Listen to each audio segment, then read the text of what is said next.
This is the Cowboy State Daily Morning Show with Jake. The new way Wyoming wakes up.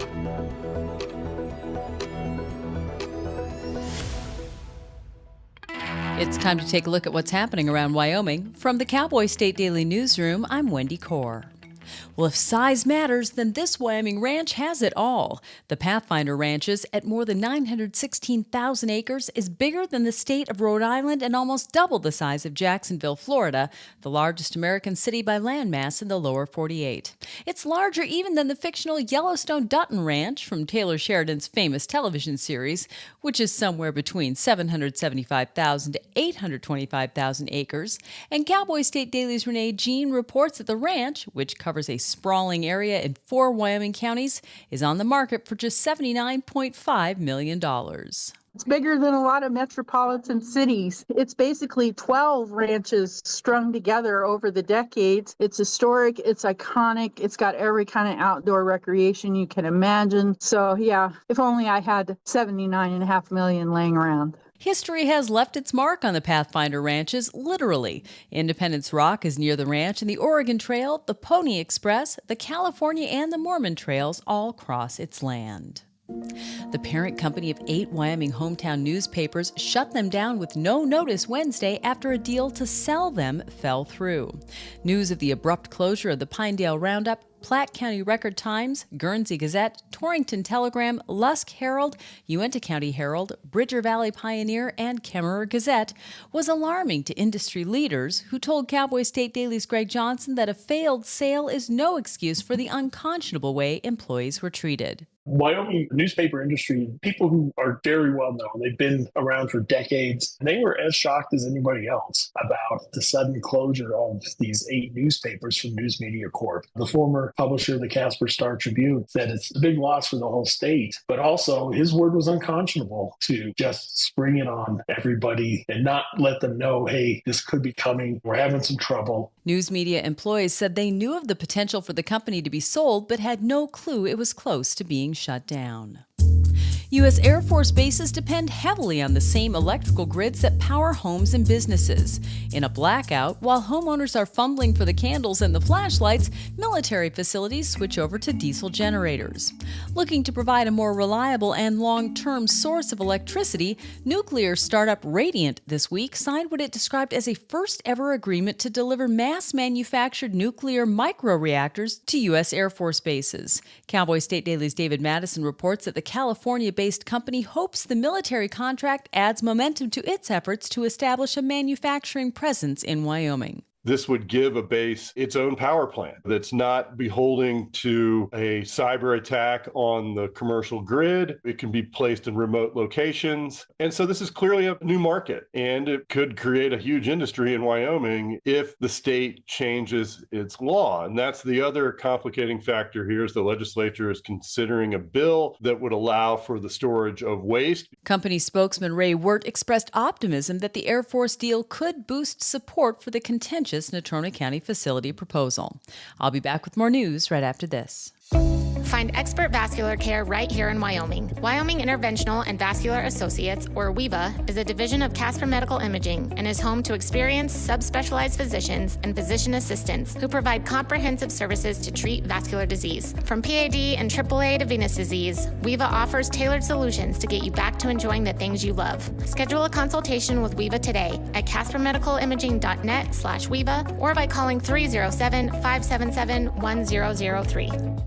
saying a Teton County-based ski resort's year-round roller coaster threw him when his seatbelt came undone, a Wyoming man is suing the resort and an international roller coaster equipment manufacturer. In July, Juan Camacho filed a civil lawsuit in Teton County District Court against Snow King Mountain Resort and Wiggins Sports over an incident that occurred in 2021, 3 years after several seatbelt malfunctions triggered a nationwide recall. Cowboy State Daily's Claire McFarland reports that Camacho is asking for a trial to establish judgment and determine just and proper damages and relief. This plaintiff alleges that in 2021, after the whole 2018 debacle, his seatbelt wasn't checked and it malfunctioned, throwing him from the coaster. When Camacho's seatbelt came undone and the coaster threw him, he says it caused him, quote, serious injuries, damages, and losses. And that's today's news. Get your free digital subscription to Wyoming's only statewide newspaper by clicking on the daily newsletter button on cowboystatedaily.com. I'm Wendy Core for Cowboy State Daily.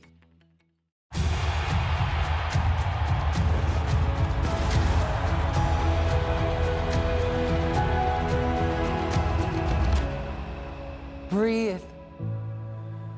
Love what you do and you've already won, my parents used to say.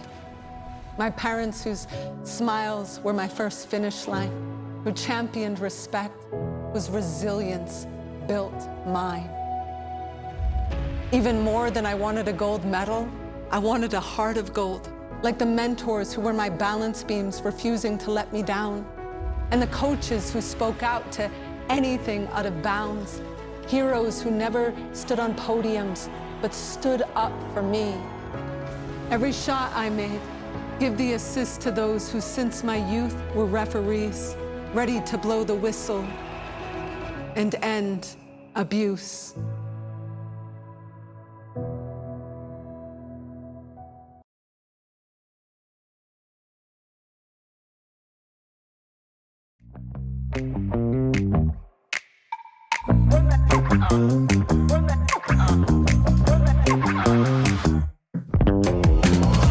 Cowboy State Daily Show. It's a Friday.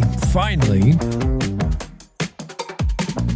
We're still learning more about the fallout of 8 shutterings of local newspapers, small community newspapers in Wyoming. 21 newspapers in all run by that news media corporation that just folded overnight. We'll have more on that. We'll talk about a western ranch in Wyoming that's for sale that's bigger than the fill in the blank. What do we always use when you say you're comparing size? Bigger than Shaquille O'Neal's sneaker size? No, bigger than Rhode Island, the state. Wyoming has a ranch bigger than that. Wyoming laughs at Rhode Island when it tries to tout its acreage. We got ranches bigger than that. And we got one particular ranch, the Pathfinder, for sale. Comes in at about 1 million acres. And 80 million will have you the new owner. And you better get ready to ranch. They ranch there for reals. A Wyoming woman bears all and wins the Sundance Burnout contest. Sturgis may have become gentrified, but bikers are still getting rowdy in Sundance. 50 years they've been doing this. The Burnout contest, that's when your motorcycle is fixed in place and you just throttle and you just burn rubber. The smell of burning rubber in Sundance. This Gillette woman won the event. I don't know if it was because she took her top off or she took her top off after she won the event. But in either case, it sounds like Sturgis has moved to Sundance. Sundance is the new Sturgis. This is how they used to do everything in Sturgis. Yeah, tops off. It sounds like it got wild in Sundance. Renee Jean was there. And perhaps every male reporter for the Cowboy State Daily wishes they drew that assignment. We have the photos. The Air Force signed a deal with that company that wants to get into Bar None. Natrient? Where is the portable nuclear reactors? The military is under mandate to Radiant, yeah. Military is under orders to make sure they have a power source off the grid in case, obviously, if power goes down, in case the preemptive attack on America included taking our energy grid down. Let's say the CCP, who we're going to talk about later today, the Chinese Communist Party, let's say they asked for all the money we owe China and we couldn't pay, so they came warring, or whatever, North Korea, Russia, pick a nation that doesn't like us, Iran, Iraq. Let's say we're attacked. The first order of business for an enemy would be to take down our energy grid, take down power. So military, Air Force bases, I mean, they have to have power 24/7. They can't afford a blip. Currently, it's diesel generators while the rest of us go hunting our candles. Where do I put that candle? When the power goes down, military bases and hospitals just switch over to a diesel generator. Radiant has come up with a micro reactor, a nuclear reactor the size of a little bit smaller than kind of a railroad car. If this was on the top of a building, like a hospital, it would look like an HVAC unit. It's not real big. And for 5 years, you could run off this. U.S. Air Force bases promoting energy independence have signed a deal with Radiant. And for 5 years, you could run this nuclear power, micro-nuclear, and you wouldn't be dependent on the grid. U.S. Air Force is contracted with Radiant in Wyoming.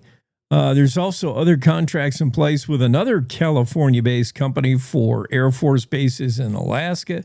Certainly, micro reactors are the future, and one of the forefront manufacturers is Radiant,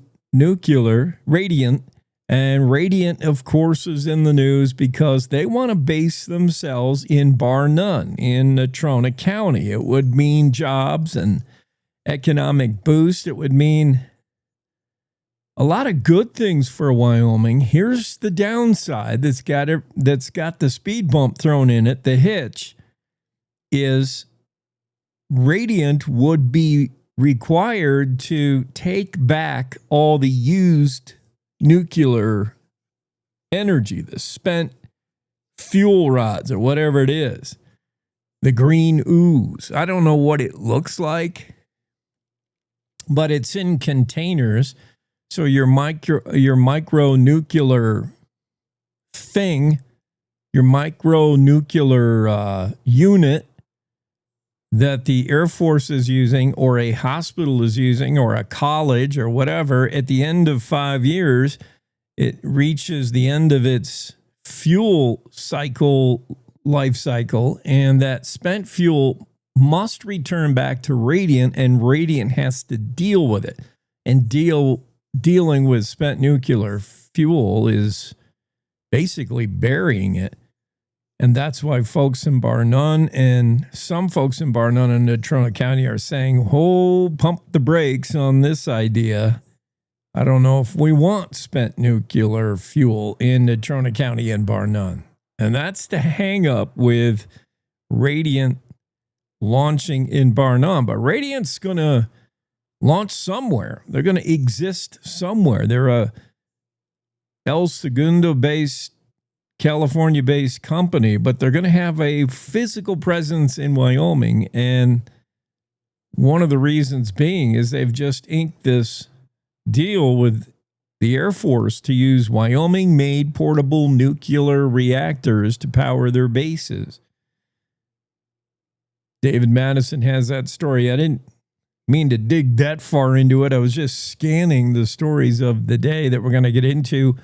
Dale Killingbeck's been following a big court case in Natrona County. Remember the award-winning foster dad? He went from dad of the year, foster dad of the year, to Many of his kids saying he did inappropriate things with them, sexual contact, starvation, abuse, throwing a kid off the roof of a building, and child endangerment, battery. Remember that guy? Was he found guilty or not guilty? We'll let you know. That's coming up today as well. A lot of stories we're going to get to, but first, let's look at the weather forecast. No, I don't want that one. That's too exciting for weather. This seems pretty good. Yeah, all right. Here's your Don Day weather forecast. Don's not going to join us live today. He's currently flying back from Florida, so he's going to be on an airplane.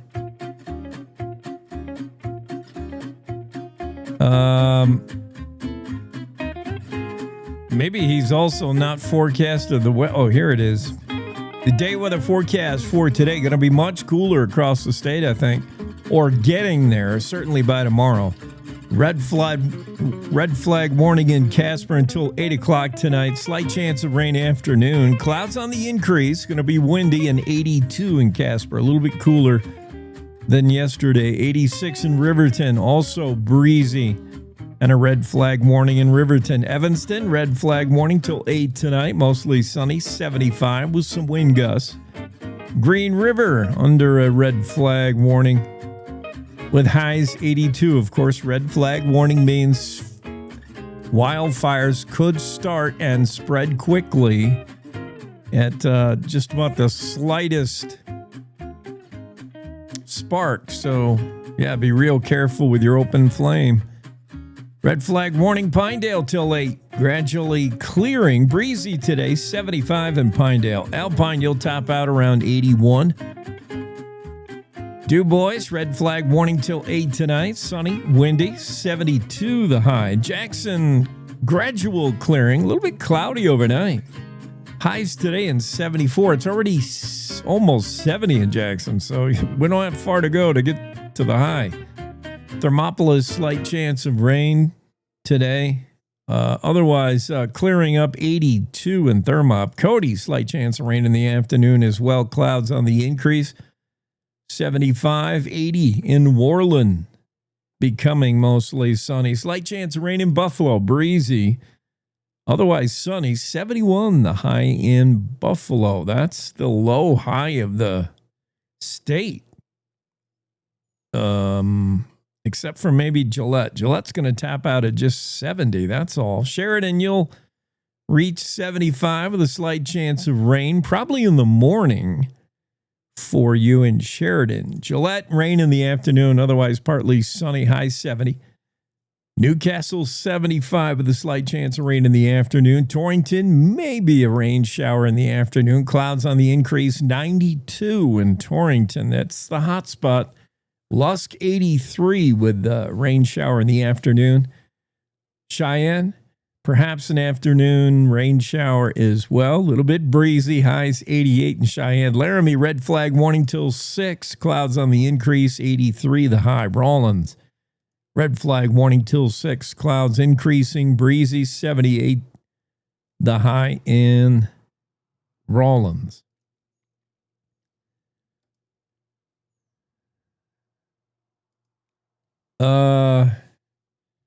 Yeah, we got a lot of crimey stuff. Dale and Claire. Claire McFarland's been obviously covering crime. That's her beat.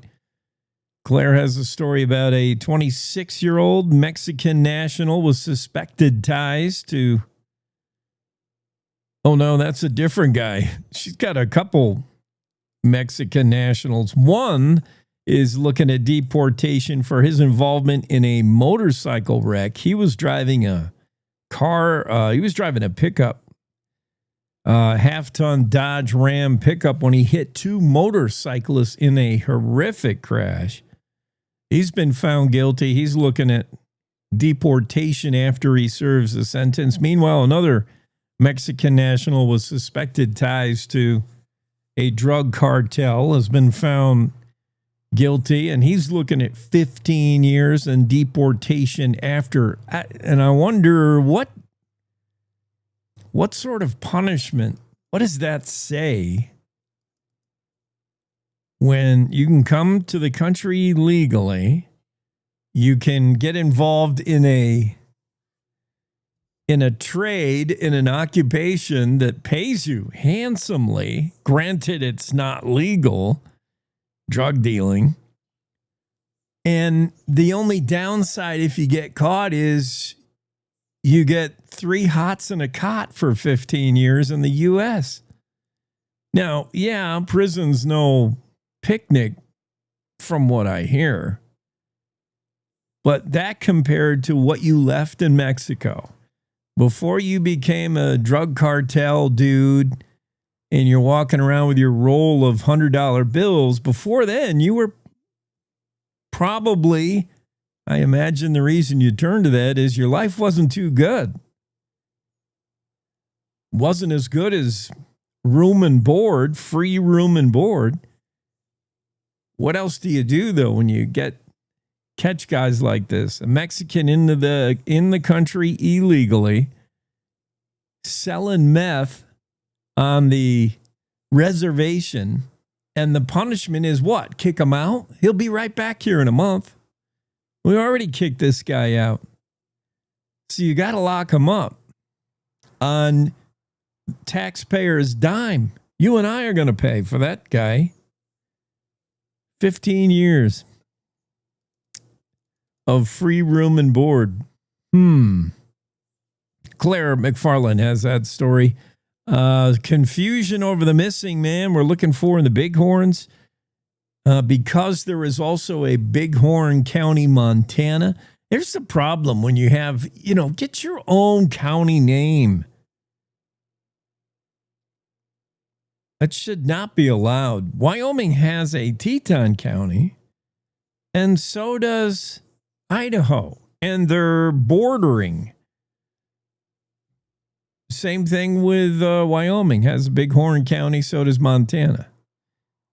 It causes confusion. It can leave the door open for confusion, and it has done so here because we're looking for that lost Minnesota hiker in the Cloud Peak Wilderness in Bighorn County, Wyoming. Meanwhile, there were news reports that a man lost in Bighorn County was found in the Bighorn River. And more than one person was duped into believing, we found the Minnesota guy. No, it's the wrong Bighorn County. It's the wrong state. Even though it sounds right, searchers find missing man, Bighorn County. That's as far as most people read. That's the problem. People read that and they're like, we got him. We found him. And then the poor wife back in Minnesota gets a text, gets an email, gets a phone call saying, I'm so glad they found, at least you have closure. They found your husband. And she's like, what? What's going on? Now, who they found was 82-year-old Alan Shaw, who disappeared while on the river when his boat capsized.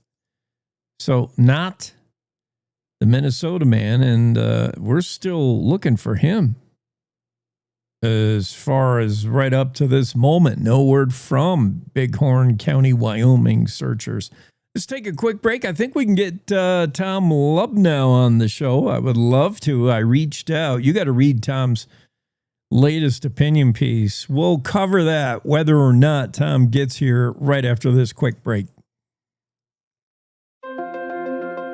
Wyoming is a big state. There's so much ground to cover, so many stories to tell. But the Cowboy State Daily News team is up to the challenge. I'm Wendy Core, host of Cowboy State Daily Video News. Whether it's politics in Cheyenne, energy issues in the Powder River Basin, or grizzlies in Yellowstone, our talented crew of experienced journalists are out there finding and telling the stories that matter. What's the best restaurant in Du Bois? Renee Jean checks it out. What's the most recent Supreme Court decision mean to our everyday lives. Claire McFarland explains. How is the upcoming elk hunting season shaping up? Mark Hines lets us know. Every day, I talk to the reporters who are covering the topics, issues, and people that are important to Wyomingites, and in our daily newscast, I bring you those stories. Tune into the Cowboy State Daily video newscast every morning, only on cowboystatedaily.com. This is the Cowboy State Daily Radio Network. Hi. I'm your retirement fear. But don't be scared. You're still in pre-retirement. Does that mean I have more time to plan? Precisely. Here, this is pretirement.org. Retirement savings options? Potential tax breaks. Ooh, This isn't scary. I'm doing it. you got this. Visit thisispretirement.org for free resources to help you customize your action plan.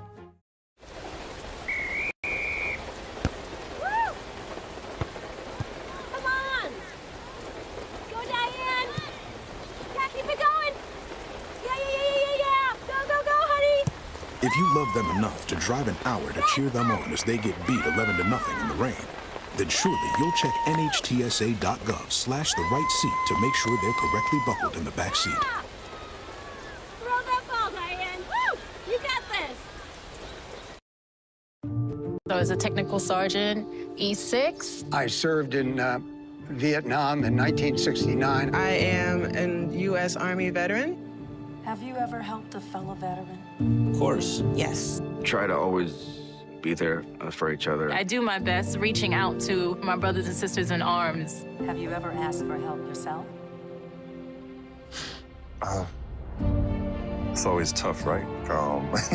I can't say that I have. I mean, If you don't have someone to kind of help you guide those thoughts, it can be really bad. eventually, you just can't deal with it on your own.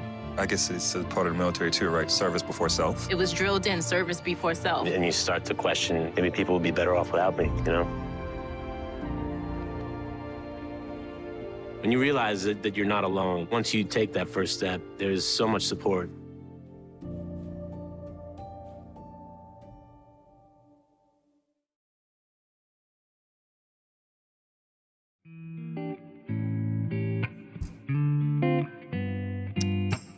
Well, this music is way too mellow. We need something more exciting, right, Tom? Yeah. Oh, there. Something to convey the importance of the matter. The weight of the issue. Tom Lubnau's latest opinion column calling innocent people pornographers and pedophiles at taxpayer expense. Tom, it's not the first time you've called out this the Rowdy Bunch, the Freedom Caucus in Cheyenne, for I had always called it legislation that seemed to be solutions in search of the problem. What it is, though, you mentioned in your article, is it's virtue signaling. It's something we saw the liberal left doing for many years. It's an unnecessary law and legislation. As Freedom Caucus just using a chance to say, we're doing all these good things, these right things. You center right in on this bill that you call a bad name. The 26 LSO 0080 blah, blah, blah, sexually explicit materials in libraries, requirements. We've been talking about what our kids should be exposed to, what they can be expected to be exposed to in a public library. And some of the books, some of the material, you hear about what's in it, and you're like, man, I don't want my 12-year-old to come across this. I get that. But with the Freedom Caucus, with this, you say Freedom Caucus, well, I will define better who is behind this bill. But let's start with the bill, which you say is a mess as far as wording. Well, could we back up? Could I ask you a question? Yeah. Turn the tables on you. Assume the bill does everything it's supposed to do. How many kids will be prevented from exposure to sexually explicit materials? Well, I mean, I actually read a little of the bill, which is more than I usually do. I agree with you that I don't know. I can't even get there, Tom, because the bill is riddled with problems. It can't be enforced. Well, the bill has lots of problems, but why are we going to all this trouble of proposing a silly bill that has lots of problems? What's really going on here? Because I maintain that exactly no kids who want to get exposure to sexually explicit materials will be stopped by this bill. Oh, I see. Yeah. None of them. I mean, so why are we going to this effort? Well, we're going to this effort to propose, I think, an intentionally defective bill so that people who vote against it or speak against it can be criticized in the next election as supporting pedophiles and pornographers. That's the title of the article. And so then we can talk about why I think the bill's intentionally defective.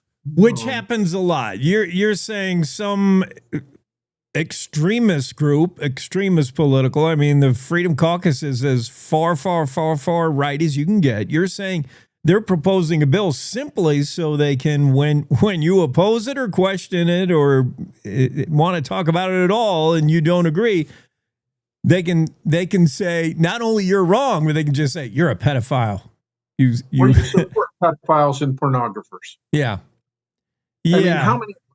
Honestly, I don't know what the plural of librarian is. A card catalog of librarians. When was the last time you saw a card catalog of librarians cruising the school trying to molest kids? The librarians are way low in the statistical category of child molesters. I would imagine. First, let's hit the highlights. Before we hit the highlights of what's in this bill and why there's problems with it, and it begins with all the basics: who, where, why, what. Just trying to define those in the bill is really tough. This comes out of the Joint Committee. So I'm wondering, I mean, why do you say this is Freedom Caucus derived? This is a bill that comes from what, the Joint Judicial Interim Committee, made up of who? Who are the members? Not all Freedom Caucus, not even all Republicans. They're not all Freedom Caucus members. They're not all Republicans. It was a topic that Management Council assigned to them. And if you'll recall, way back in January, the Freedom Caucus had a press conference, and one of their top items was stamping out pornographers and pedophiles in libraries. And I think I wrote a column back then that talked about how we're going to create all of these straw people, straw criminals, when you can't actually point to an actual criminal, and then we're going to solve the problem. And this is just the third step in that, I think. And so the genesis goes back to the Freedom Caucus and their plan for the session. And we're just moving right along with their plan. And I think that this is one of the ways that the Freedom Caucus can say, well, I'm tough on pornographers. I stamped out all the pornography in the library by supporting this bill, and so didn't. They read the bill and said, this is really stupid what we're doing here. Well, we have a potential of spending $300,000 plus attorney's fees for every picture or passage in a book that's in the library. Yeah, I want to get into the details of the bill and some of them that are more absurd than others. We're talking to Tom Lubnau, attorney who served in the Wyoming legislature from 2004 to 2015, former Speaker of the House. It's a different legislature today, and Tom has no end of material source to write his column. So is this correct to assume we're seeing proposed legislation, and this is just draft legislation. This is far from being ready, obviously, as you have shot holes in it, but just a piece of draft legislation from a committee. Is it I would expect, I have higher standards for a piece of legislation that comes from a committee that's been LSO vetted rather than, one constituent, maybe, a House member who's got an axe to grind for his town or his county, and he comes up with a half-baked bill. I would expect a committee to come out with a better, piece of legislation. Is that normally true? Well, this is a working draft. It's the first draft that they have, but if you look at their agenda, Jake, the agenda at this meeting allocates like 40 or 50 minutes to discuss this bill. And they have other huge pieces of legislation, changing the way that we confirm Supreme Court justices, reallocating ownership of minerals from the mineral owner to the surface owner. These are huge, complicated, intricate pieces of legislation. They don't have enough time to work this bill, but this is an initial proposal. These initial proposals you'd spend a half a day when I was there working this to get the language to make sense. They don't have enough time to do it. They just have enough time to hear the LSO draft, hear a couple comments, and move on to the next thing. Yeah, they got other things they can be doing, but this one sounds sexy. It plays in headlines. It virtue signals.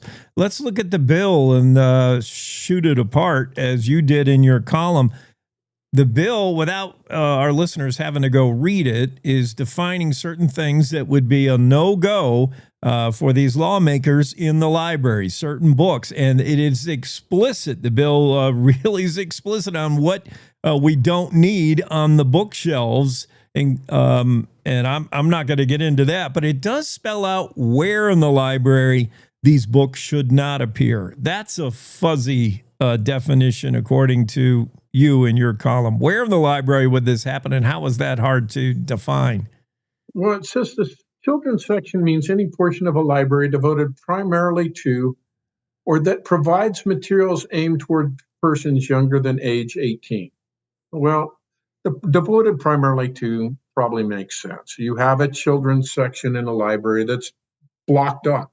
Yeah. But the provide materials aimed towards persons younger than 18 could be anything. It could be a high school senior doing a research project, looking at an encyclopedia, flipping through a National Geographic magazine, reading history texts, reading about all of the torture done in the Dark Ages. All of those things fall right exactly within the definition of sexually explicit materials, which I can't read on your radio show. You can't, if this bill passes into law, the law that they passed would violate the law that they passed if it were in a library and a kid read it. So if somebody went to the statute and said, oh, look at this law, or the historic law for Wyoming used to, until the 60s, have an incest law that was a marvel in pornography just in the language of the law itself. I can't quote the language to you on a PG radio show, but look up Wyoming's 1960s incest law. Well, if you look that up as a high school senior, that's a violation. Okay, let's say this bill passed as it exists now in this, draft form. Who then could bring a lawsuit? Who is the harmed person? Is it the minor that's exposed to it? Is it his friend who is studying with him and he doesn't care to see this? Is it mom or dad who says this shouldn't be in the library? And who is responsible and culpable at the library? Everyone down to the janitor? Well, okay, there's two questions there. Let's talk about the interested party language first. The law says, the proposed law says, any interested party shall have a cause of action against a library violating this section. That's the whole definition. That's a big group. Any interested party. So that could be a child who saw something they shouldn't see. Maybe. I don't know. It could be their parents who saw something maybe they shouldn't see. It could be just a busybody who goes through, I use the term blue nose, and I use that term on purpose because I wanted to challenge anybody who read that term. Did they look it up? Did they go to a dictionary and pull it off a shelf? Did they go to the library, or did they pull out their phone and look at it there? But a blue nose, and I'm not going to define it here so that people have to go look it up, but somebody who's just going through the shelves as a busybody, or better yet, in California, they have these attorneys who go through and look for violations of the law, and then they just file lawsuits seeking attorney's fees on their own behalf. Could it be an attorney who just wants to collect attorney's fees and a civil penalty on their own behalf? Yeah. So that's who the interested party is. You don't know. It's not defined in the statute. It's wide open. It's anybody. Okay, so who's responsible? Any employee or each public library and employee and staff of a public library shall ensure that no sexually explicit materials are accessible in the children's section of the library. Well, we defined children's section earlier. So it doesn't say the library's collection, Jake. It doesn't say books that the library brought in there.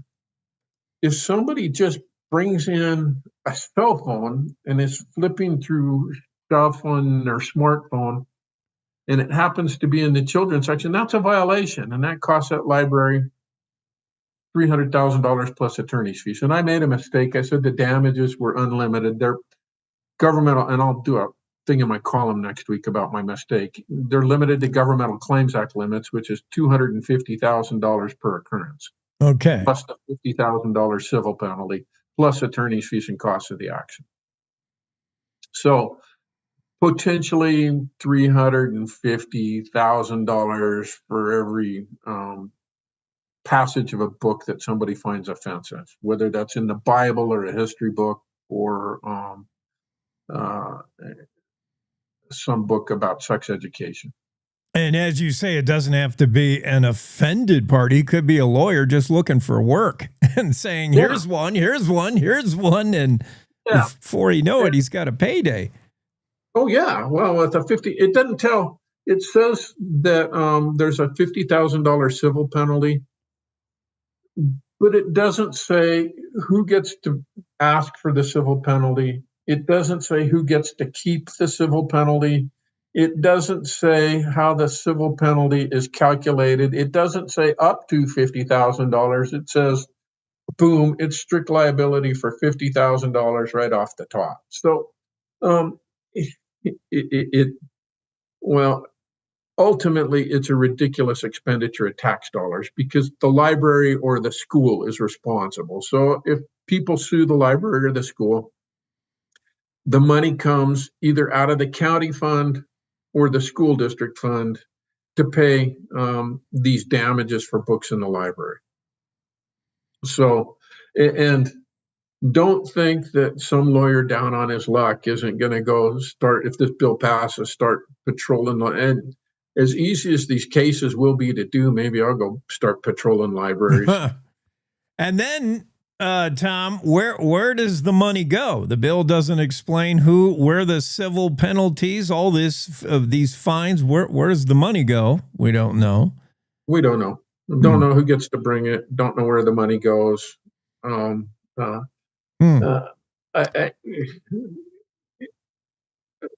suspect it's a busybody payday that people who want to go, that's the intent, but the bill doesn't say. Yeah. So, we've found this piece of draft legislation from committee just riddled with problems, and we haven't covered really the $64,000 question. The biggest issue whenever you're talking about sexually explicit materials, inappropriate materials, obscene materials. I don't know who among us can identify that in a court of law. I mean, It's identified and defined in this bill, taken as a whole, a piece of work that lacks serious literary, artistic, political, or scientific value. Good luck proving that what is obscene? That's a United States Supreme Court definition. That's the definition in that bill. Justice White said, I can't define pornography with words, but I know it when I see it. Yeah. And that's the definition the LSO suggests. The definition in the bill is sexually explicit material. And it leaves, even the definition is incomplete. It leaves out lots and lots of stuff that I think would be sexually explicit that should, if I were to find it, it should be in the bill. So even the definition's incomplete, but I can't read the definition because it's obscene. Yeah. Yes. I read it, and as far as I got. So I'm glad you pointed this out, Tom. I mean, we're not just trying to take shots at any kind of lawmaking group, but it's just continuing.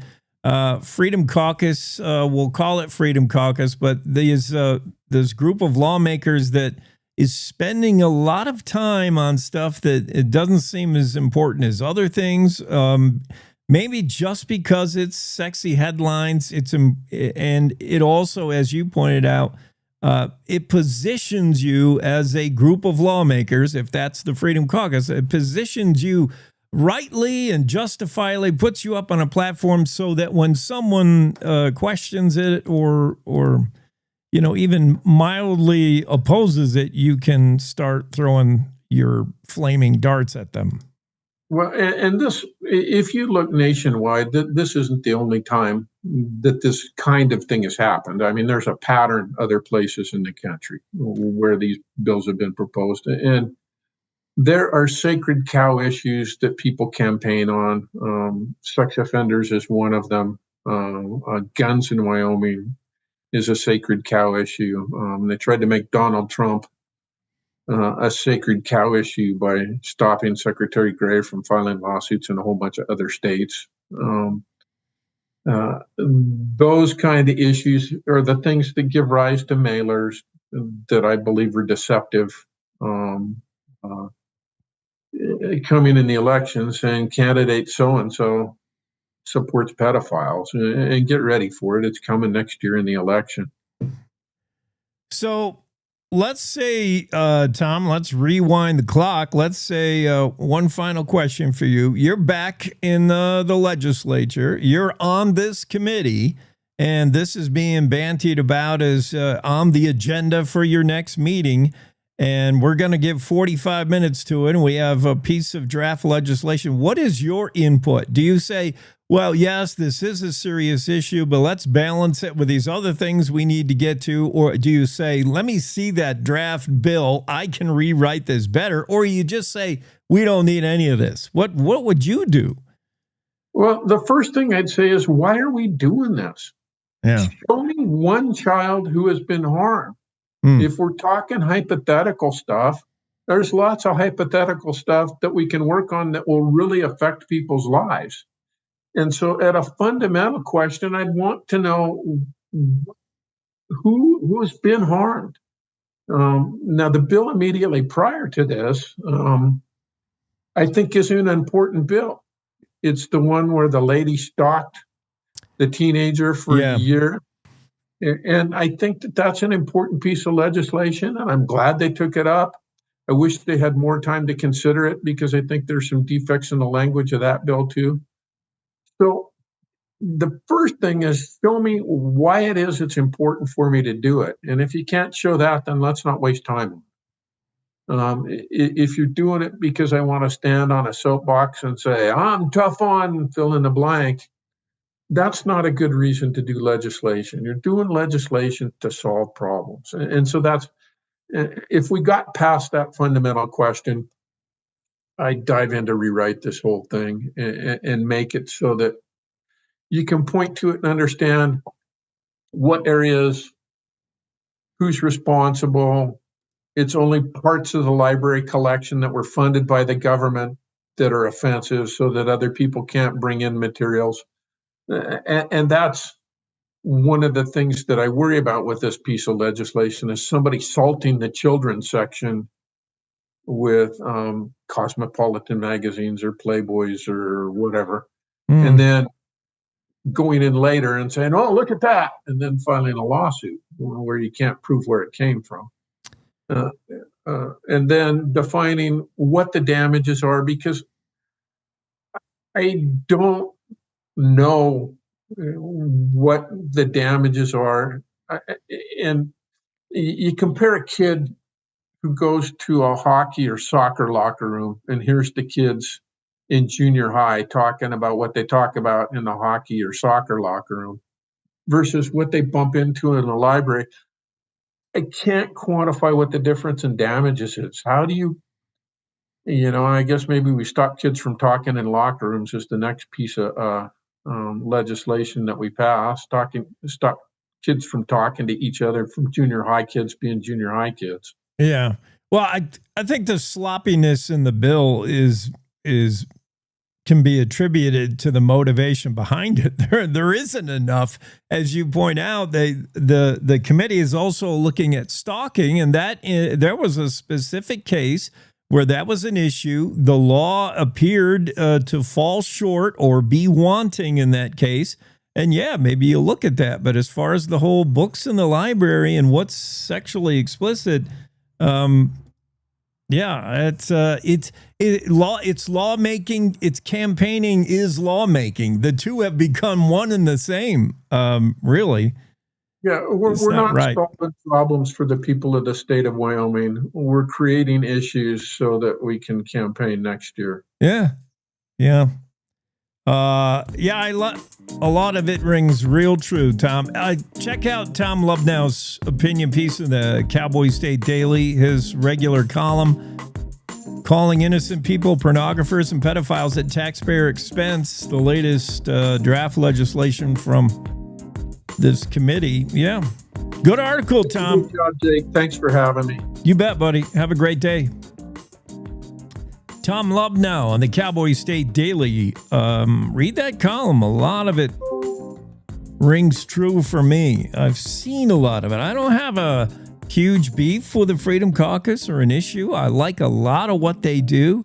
But when they do seem to get off track, it's usually the same issue. They're chasing down a demon that doesn't exist. Then they're campaigning through lawmaking, and you look at their proposed legislation, and you're like, why? And in this case, the why is also with what? Like, what is this mess? You read the bill. I'm not a lawyer, but Tom is. And what he points out, it does seem like, man, this bill is not even half-baked. It's half-cooked. Check it out. Food for thought on this Friday morning. Let's take a break. We'll be right back. Want to stay in touch with what's happening around Wyoming? I'm Wendy Core, host of the Cowboy State Daily video newscast. From Mountain View to Upton, from Jackson to Cheyenne, our reporters are out there finding and telling the stories that matter. Every day, I talk to the talented journalists who are covering the topics, issues, and people that are important to Wyomingites. And in our daily newscast, I bring you their stories. Tune in to Cowboy State Daily video news every morning, only on cowboystatedaily.com.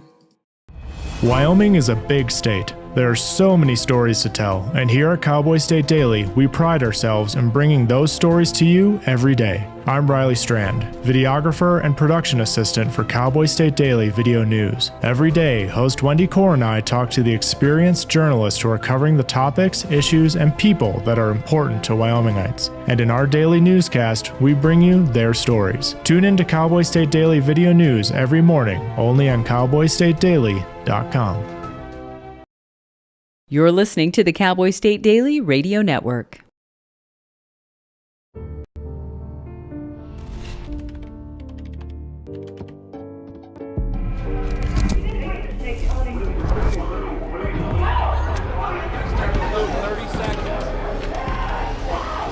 I'm an ex-drug dealer, and I'll be your sub today. Can you see anything different as a pill? No. You don't know? Fentanyl is being mixed into everything now. There's only one thing that will save somebody's life. That is naloxone nasal spray. Fentanyl, it's cheap, it's potent, and it's profitable. Why would drug dealers put a lethal dose of fentanyl in drugs if they know it's so harmful? Really just all about the money. I just didn't realize that one pill could change your whole life.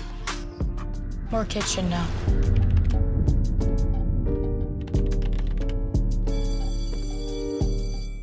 In today's digital world, it's hard to know who to trust. Your local TV and radio stations bring you the facts. Misinformation and deep fakes flood social media, but broadcasters deliver verified and accurate news. For news, emergency updates, sports, and entertainment, turn to your local stations. Text TV to 52886 and urge Congress to support the vital local journalism broadcasters provide. Did you hear? Todd's in the hospital. Who's Todd? He got a collapsed lung from vaping. He thought it was cool. Not cool. Promise you won't vape, Emma. It can lead to a lifelong addiction, and we can't be friends if your lungs collapse. Bogus. Wacky sitcom teens aren't the best people to talk to your kid about vaping. Hey, you got a minute? You are. Start the conversation with your child about vaping today.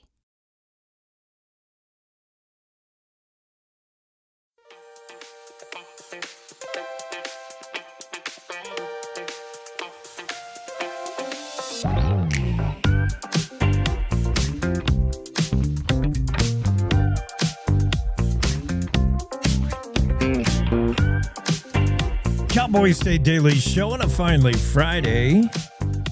Thanks for making us a part of your routine. Thanks, Tom Lubnau, for coming on and further explaining his article in the Cowboy State Daily dropped the other day.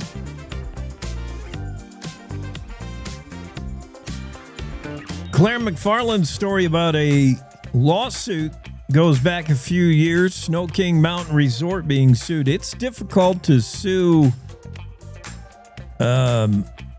outdoor recreation entities. It's probably not the right legal term, but you know, horseback riding or zip lining. If you are injured doing these things, besides probably signing off on a release that says, I understand the inherent dangers in riding horses or whatever, Wyoming also has pretty robust liability deal where it's difficult to sue for injury.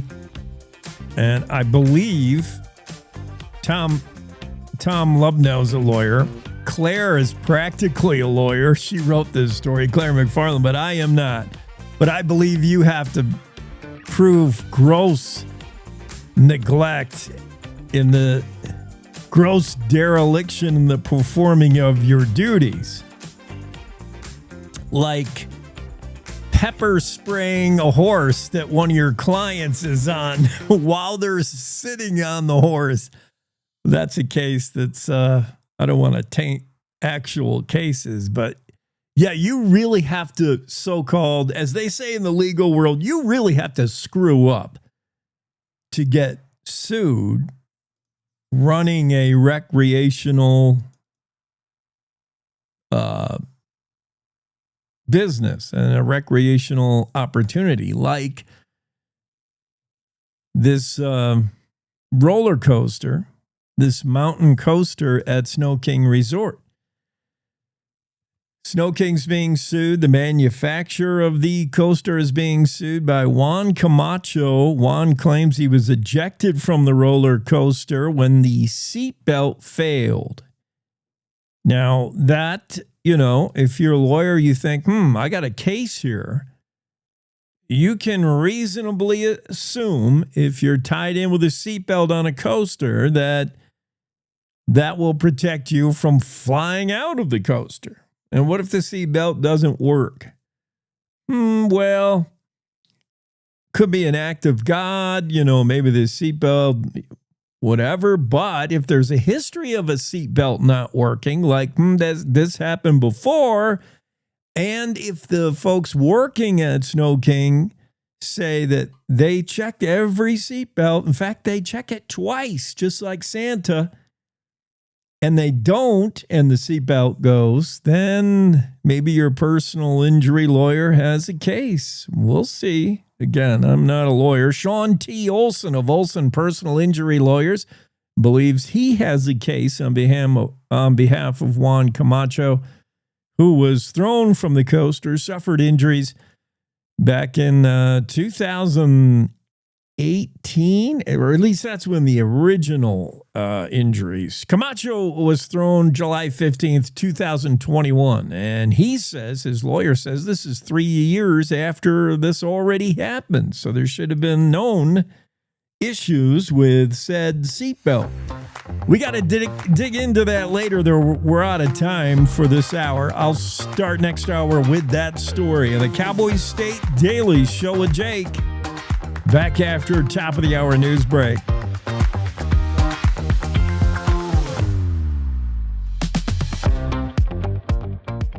It's time to take a look at what's happening around Wyoming. From the Cowboy State Daily Newsroom, I'm Wendy Kaur.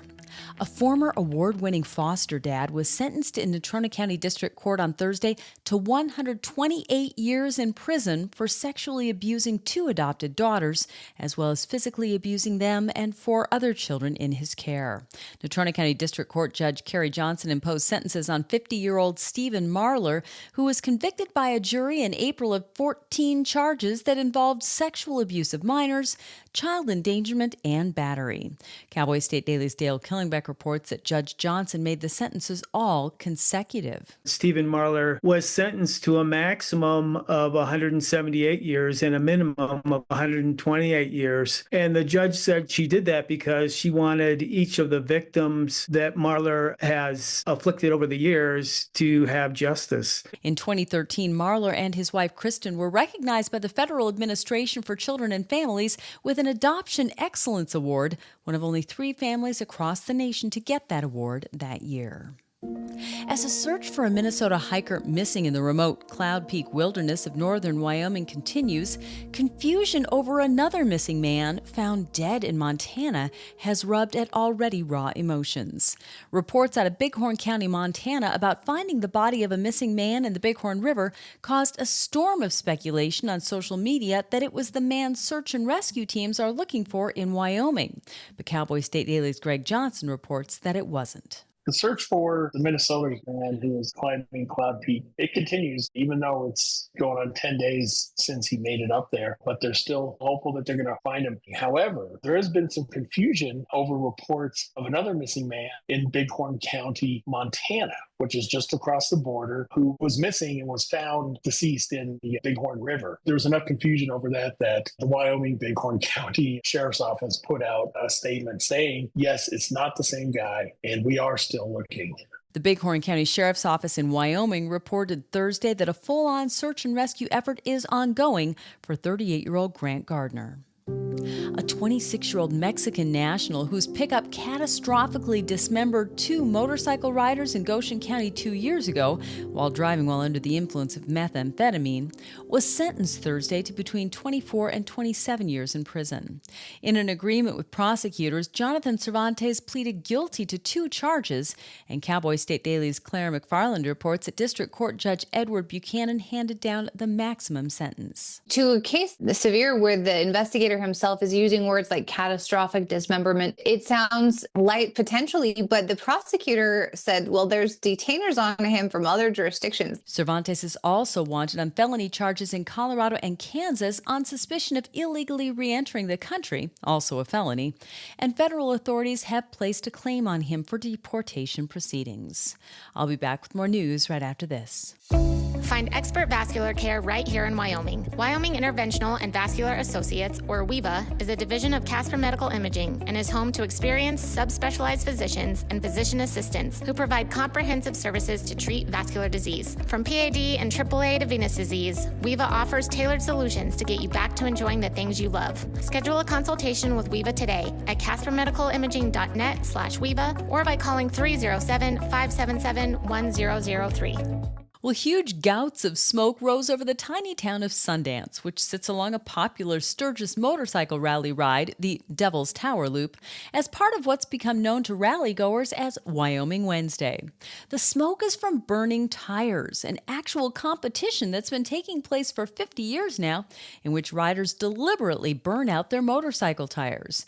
Cowboy State Daily's Renee Jean reports that a Gillette woman won the 50th annual Burnout this week, in part by boldly lifting her top to bear it all to win it. The way they choose the winner of the Burnout, it's basically crowd appreciation, right? Who cheers the loudest for who? The person who gets the most cheers, the loudest cheers, wins the money, which is considerable. The purse was $750. So, hey, maybe that's worth pulling your top up. The crowd was pretty loud for the fan favorite last year. So Goodhouse put it over the top, though, when she lifted her top. And boy, the crowd just went wild. The winner said she'll definitely be back next year to watch the Burnout, although she doesn't know if she'll participate again.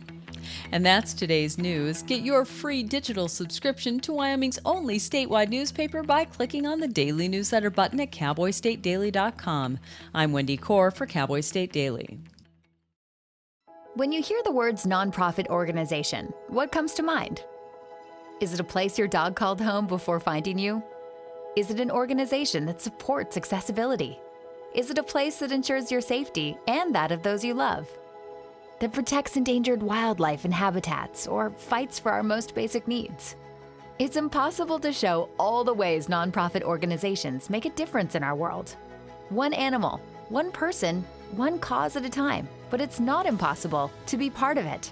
When you give what you have to a nonprofit organization that needs what you can give, you help promote, protect, and strengthen the reach of these incredible organizations. The Nonprofit Alliance is here, helping connect people like you to the nonprofits that enrich your life, your community, and the world we share. Reach out to a nonprofit organization that inspires you today to find how you can help make the world a better place.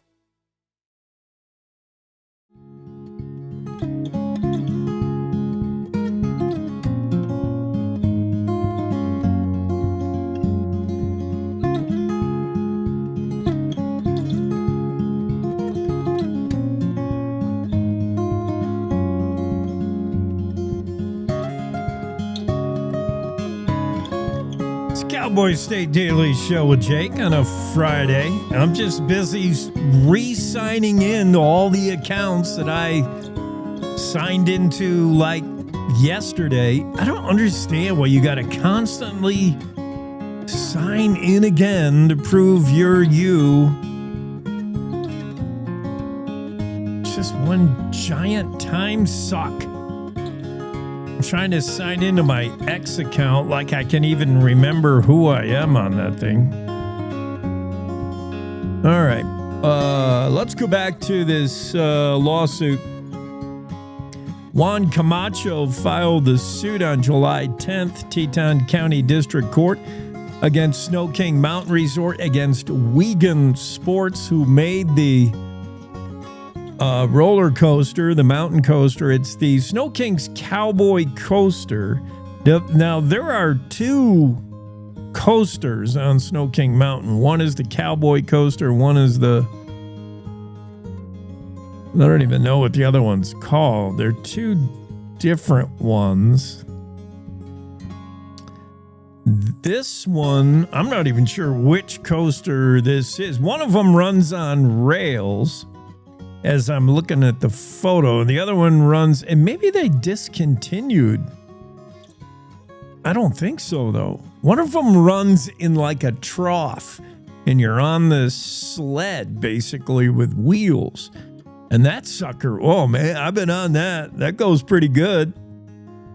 The other one is on rails, and I don't think you can come off it like the whole sled can't. You could come out of the sled, presumably, if you weren't seat belted in, you could fly off it. But the sled itself is not going to come off the track. Whereas in that other one, you and your sled could theoretically fly off, although it's designed so you would not achieve speeds that would allow that to happen. Anyway, it's a ride, you know. It's a ride. It's a coaster. And if you're hurt doing it, are you able to receive compensation and sue? There is a lawsuit filed by Camacho through his attorneys, Olson Personal Injury Lawyers. They're looking for damages and relief from an incident that he suffered on July 15th, 2021. In the story written by Claire McFarland, it talks about this same coaster, the Snow King's Cowboy coaster, which opened in 2015 but started throwing passengers and injuring them in 2018. 3 years after it opened, there were incidents of seatbelt failures. Snow King ordered the seatbelts replaced after those incidents, and they had a warranty of 5 years. This happened back in 2018. Snow King also said at the time that they would institute a policy that would mean the kids working there would double check your seatbelt. In this lawsuit filed on behalf of Juan Camacho, his attorneys say the employees failed to check the seatbelt to see if it was secure. Not double checked, not even single check, failed to check. Camacho's seatbelt came undone upon descent. The coaster threw him, causing what his lawyers say were, quote, serious injuries, damages, and losses. The coaster goes down 1,660 linear feet of track. The sleds automatically apply braking. If you are a real thrill seeker and you don't pull back on the brake, the sled will do it for you when it senses its achieved speeds of 25 miles an hour. Doesn't seem too fast, but it is when you're on one of these things. 25 is pretty fast. Two seatbelt malfunctions in the year 2018 triggered this nationwide recall by Wiegand Sports, the manufacturer of this sled and this coaster. Snow King, the resort, shut down temporarily until new replacement seatbelts arrived. Now, despite the recall and the replacement seatbelts, according to Juan Camacho's lawyers, they failed again. At least on his ride, they failed, and he is suing. He and Olson Personal Injury Lawyers are suing Snow King Resort and Wiegand Sports. That story's in the Cowboy State Daily. Claire McFarland wrote. What else is in the Cowboy State Daily? 2 Mexican nationals on their way to being deported after they serve sentences. One 26-year-old Mexican national whose pickup catastrophically dismembered 2 motorcycle riders in Goshen County. Happened 2 years ago. We have the original story back then. I remember reading that. I remember first responders are the ones that use the term catastrophical. They were, I'm sure, horrified as they came upon body parts of these motorcycle riders dismembered by this 26-year-old who was just sentenced yesterday. He was driving while under the influence of methamphetamine, sentenced to between 24 and 27 years in prison. That's on you and I's dime.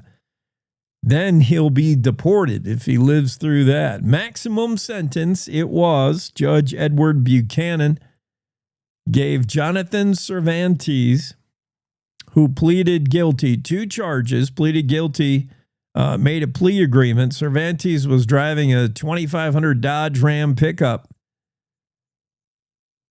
on Highway 85. This happened in Goshen County on the evening of August 11th, 2023. August 11th would have been, that's coming up on a year anniversary in 3 days. Presumably, the victims riding their Harley-Davidson trike motorcycle were probably on the way back from Sturgis, you would think. The husband and wife were riding tandem. Leslie and Linda Thayer of Colorado died on scene. Leslie, the husband, 74-year-old. Linda, the wife, 69-year-old. One investigator reported, and he's the one who said, catastrophically dismembered. The Dodge crossed the center line, driven by Cervantes, struck the trike head on. Witnesses said, besides meth, Cervantes was also under the influence of alcohol and benzodiaz something. So, yeah, he had drugs. He was drugging and boozing and caused this wreck. Cervantes apologized in court, but still held a fairly stoic demeanor. That caused, I believe, the prosecuting attorney, it was the judge, Judge Buchanan, noted that Cervantes didn't seem very affected by what was going on in the court. And the judge says, I don't know, Mr. Cervantes. Maybe he's a man of little emotion, but it didn't seem like the remorse expressed was heartfelt, said the judge. And I really question, Mr. Cervantes, whether or not you fully comprehend or appreciate or understand the magnitude of what you've done. Cervantes, speaking through an interpreter, spoke softly in Spanish, saying that he did understand it perfectly. Sentenced yesterday in court, Goshen County Courthouse. It's Cervantes, a 26-year-old Mexican national who, if serves the entire 24-year stint, will be 50 when he gets out. And as a 50-year-old, he'll be sent straight back to Mexico. Another Mexican national with what Claire McFarland says is probable cartel ties got 15 years and deportation. The FBI says probable cartel ties for this man who is accused of and now found guilty of trafficking meth and firearms on the Wind River Reservation. The Mexican national is Oscar Espinoza Duarte. I think he was known, his code name around the res was just Oscar. He was implicated during a investigation by Wyoming DCI agents. And back in October of 24, an informant said he got meth from the supplier, some dude named Oscar. So, well, that was pretty easy to figure out. They found agents found Oscar in his home on February 6th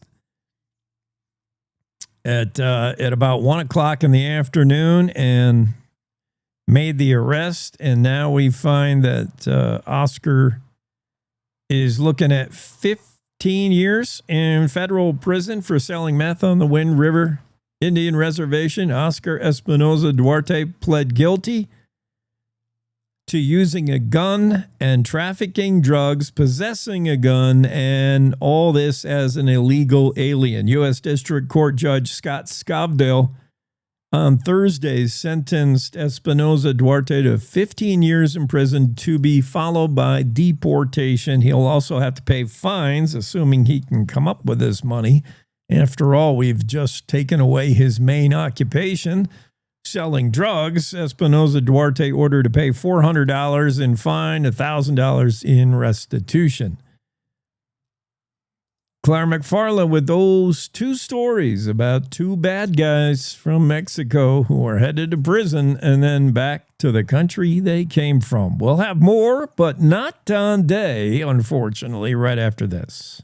To the Teton Range, Cheyenne to Sheridan, Rawlins to Ralston, Cowboy State Daily Morning Show covers the state like no other radio show or podcast. We love Lovell. We're eager to share the stories of Story will crow about Crowheart and yodel over Yoder. Whether you make your home in Sweetwater, Chugwater, Powder River, or Green River, the Cowboy State Daily Morning Show will make you feel right at home. Jeffrey City, Atlantic City, we see you. Little America, Big Piney, you're on our radar. Howdy, Wapiti, Meeteetse, Shoshone, 10 Sleep, good morning. Welcome, Torrington, Riverton, Wheatland, Lusk, Lingle, Lander, Timber, Casey, Kerwin, Moorcroft, Mountain View, Moose, Fort Bridger, Fort Laramie, Fort Washington, Hannah, Hudson, Hewlett, Dayton, Daniel, and DuBois. We are east of Weston, west of Midwest, north of Newcastle, and south of Sundance. Border to border, we love Wyoming and every one of its communities, bar none. This is the Cowboy State Daily Radio Network.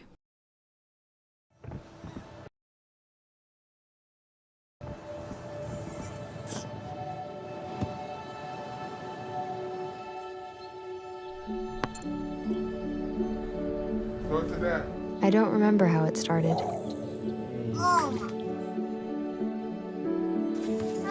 Our back and forth. Victory. Fumble. Repeat. It always came back.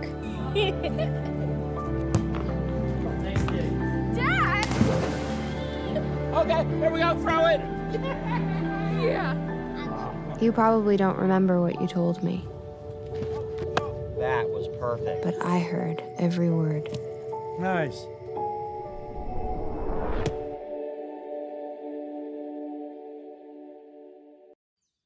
Jason, let's go see your room.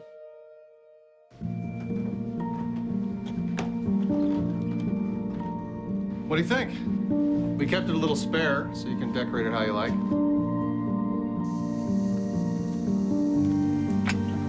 Dinner! Go? Excellent. Soccer is fun. Yeah, I saw you guys out there.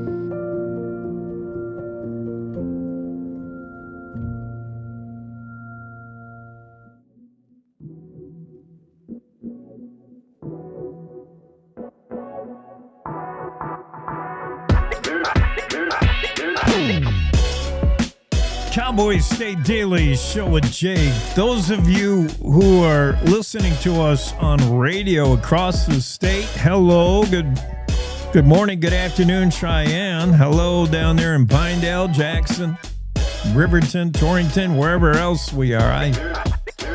I lose track.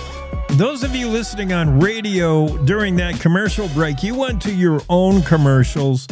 Those of you enjoying us on other social media, if you're going to run it back on the podcast, or if you're watching on X Live, Facebook Live, YouTube, or the website, cowboystatedaily.com, you just saw a PSA, public service announcement for Adopt Kids, the federal adoption program, adopting kids, foster care. When that goes right and when that works, it's fantastic. It's a win-win-win when it goes right. When it goes wrong, oh man, the abuse And what a case like this could do for Wyoming DFS, the Department of Family Services. Big black guy, and occasionally adoption and foster care goes wrong. And man did it in this case. Dale Killingback's been following the story about the former award-winning foster dad. One time was noted for how great a foster dad he was, but it all seemed to be a facade. It all seemed to be a public-facing image, and we didn't know what was really going on in the home. And what was really going on in the home was hideous. Stephen Marlor, convicted and sentenced to 178 years in prison. He will not see the light of day again. The judge made it a point to give the maximum sentence in Trona County Court. District Judge Kerry Johnson put the smackdown on Stephen Marlor. Maximum sentence, but made these sentences run consecutively. So as one expires, he'll then serve the next. And that's why these 14 charges in all that involve sexual abuse of minors, child endangerment, and battery. Stephen Marlor, 50-year-old, will not see life outside of incarceration, life outside of bars for the rest of his natural life. Heavy sentence. The headline, the subhead says 178 years in prison, but the body of the story says 128. Okay. I can't reconcile the two numbers. Either there's a typo, or I'm assuming a typo. Let's go with the lower figure. I mean, it's not going to matter. 128 years consecutive sentences. So in other words, none of these sentences run concurrently. The total is going to be a total, one after the other. But the headline reading gets max of 178 years. But in the lead, in the first paragraph, Dale Killingback says Stephen Marlor, former award-winning foster dad, was sentenced to a max of 128 years. Well, either number, let's just say, is significant. Sentencing took place in a small but packed second-floor courtroom. Dale Killingback on hand. The judge, during just before sentencing, judge heard from the mother of two of Marlor's victims. One said she was ready to forgive, but said, hey, it's between you and your creator now. Good luck with that. The other one said she'll never get to a place of forgiveness. Because the accusations, terrible accusations. These kids were starved, emaciated, beaten, isolated, systematically dehumanized, is the quote from one of these stories. When you went to visit, said one of the moms, one of the mothers of a boy there, she said she went to visit and the kids, her kid or all the kids, would look her right in the eye and say, yeah, life is good. We're fine. But she said, I could see it in their faces. They were scared to tell the truth. And that seems to fall in line with the entire case, as all along we heard Stephen Marlor insisting it was a great home, great environment, denying any charges. It appeared as if he had a great public interface, a great public front. In fact, received an award for Foster Dad of the Year at one point. Yet all this stuff was going on behind the scenes. I don't know. I don't see anything about the wife's implication. There was a wife in the home, and I'm assuming she didn't take active part in any of this. I mean, she's not on trial. She had to have known what was going on. Go back and read the story, catch up with the whole thing. Dale Killingback has the story about what went on, video evidence. There was Stephen Marlor videotape stuff that was going on, and then tried to erase the videotapes, but they were recovered. I mean, there was plenty there to call Stephen Marlor a monster, even though his defense attorney, Devin Peterson, said, my client is not a monster. He and his wife do have redeeming qualities, he said. When suggesting what the sentence should be to the judge once the conviction was gavelled down, the defense attorney did not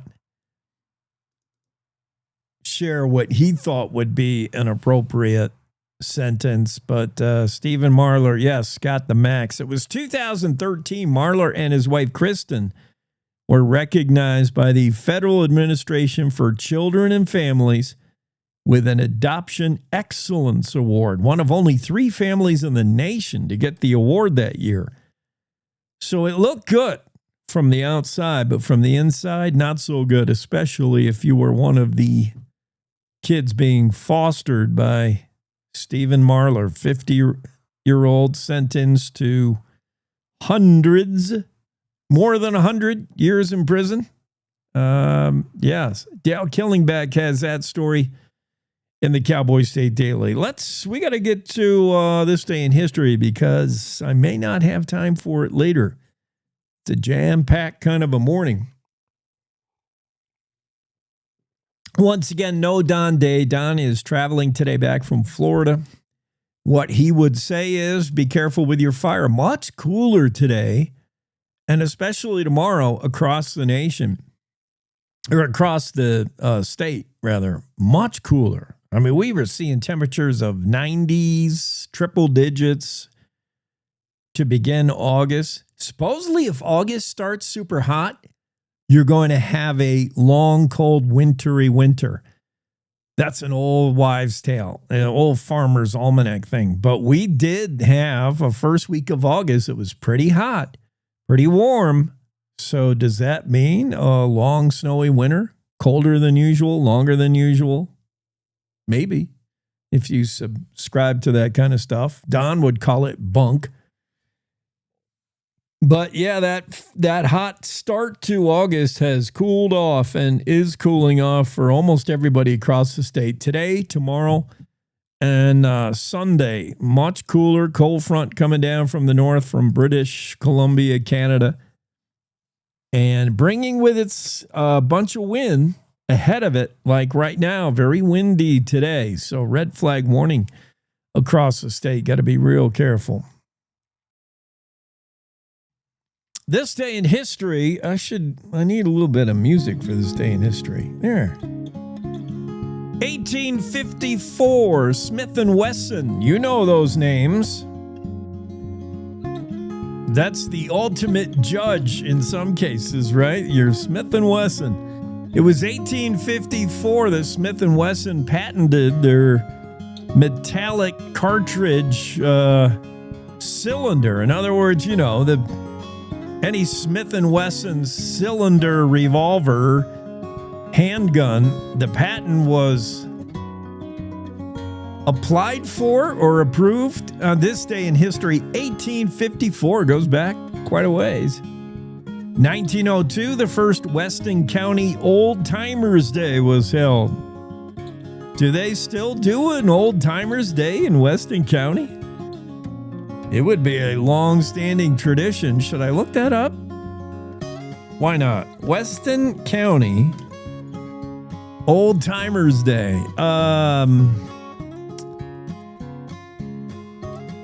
Weston County Fair dates back to 1904.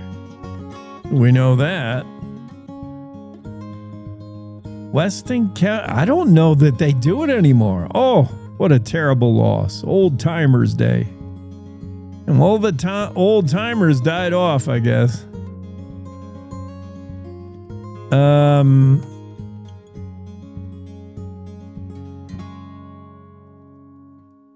The fair dates back.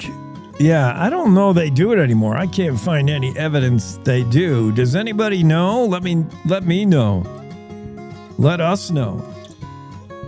307-999-TALK, 307-999-8255. Should be a text as Weston County still celebrate Old Timers Day.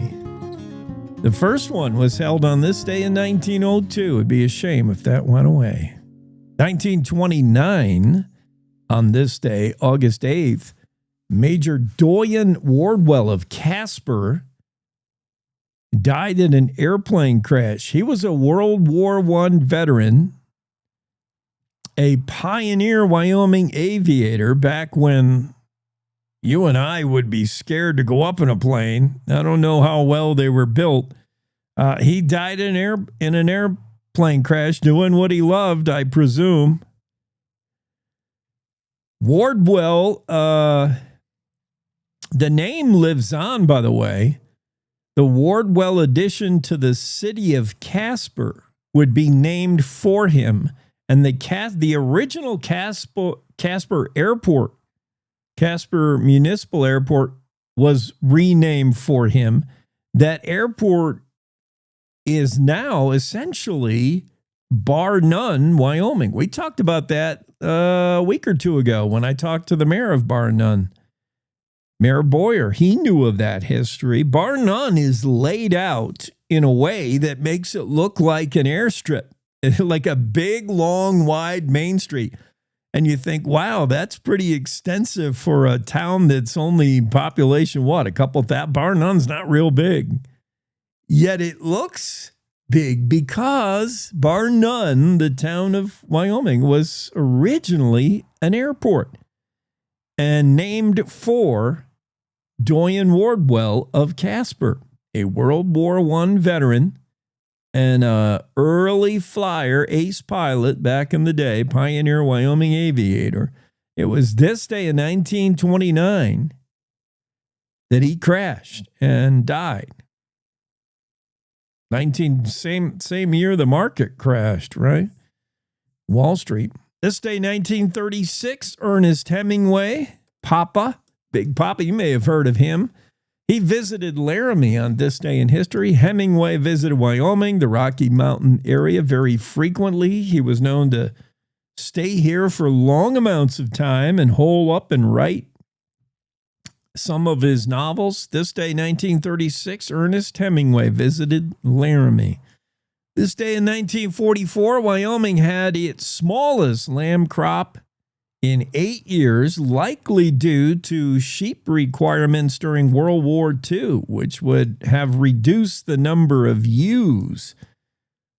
Man, World War II had just restrictions on from gas rationing to scrap aluminum drives. The whole nation pitched in, and life was altered during the 2-3 year period where World War II was at its peak.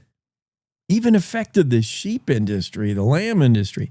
1989 this day, Robert Arthur Harris, the first Wyomingite to become a Major League Baseball player, died in North Platte, Nebraska. He was born in Gillette in 1915. Robert Harris, first Wyomingite to play pro baseball. I am not familiar with the name. Not too many Wyoming kids go on to play pro ball, and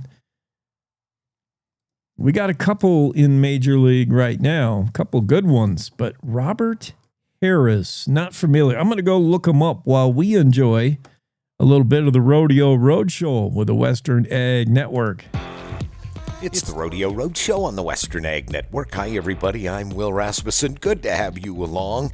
Today, world champion tie-down roper Shane Hatchie, a 15-time qualifier to the Wrangler National Finals Rodeo, talks about that the Northwest is the place to be this time of year. You can win a whole bunch of money.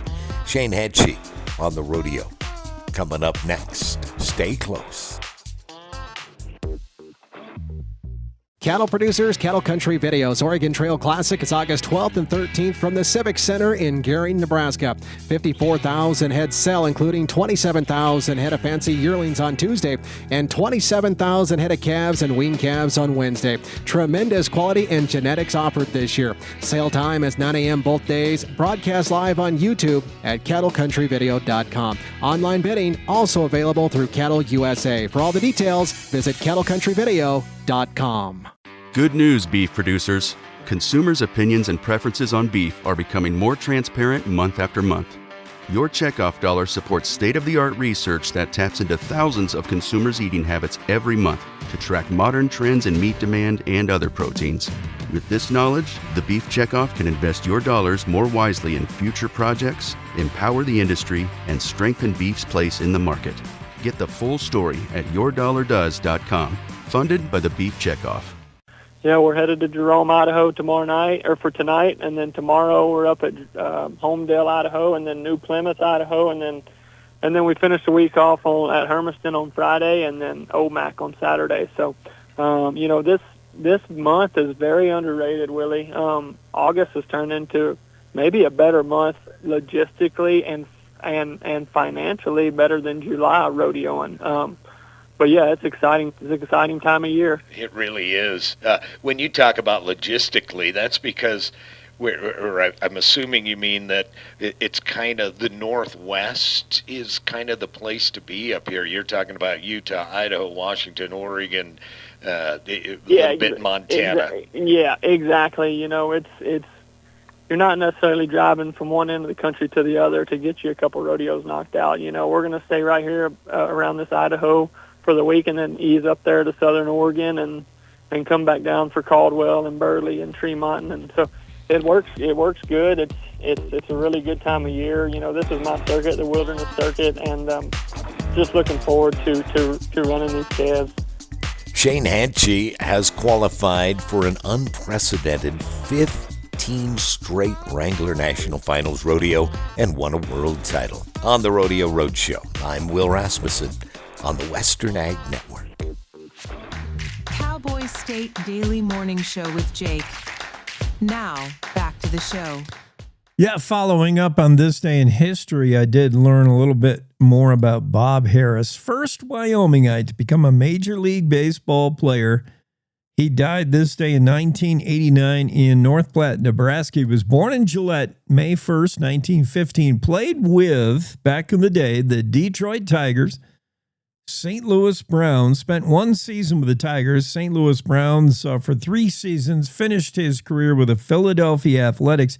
He was a right-handed pitcher with an overall earned run average of almost 4.96, overall win-loss record of 30 wins, 52 losses. In fact, he finished top 10 in losses 3 seasons in a row, which of course is not good.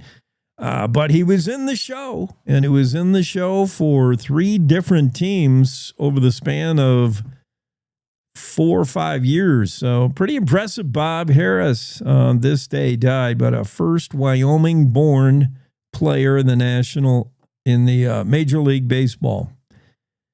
Cowboy State Daily Show continues after this break. Andrew Rossi, I think, is going to be with us, but he also might be on holiday, as they say in England. I'm not sure. We'll see. We'll be surprised if he gets here and surprised if he doesn't.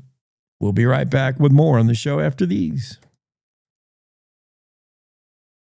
Wyoming is the cowboy state. From corner to corner, there are so many stories to be told, and more cowboys and cowgirls are turning to the Cowboy State Daily News team to keep them in touch with what's happening both locally and in other parts of Wyoming.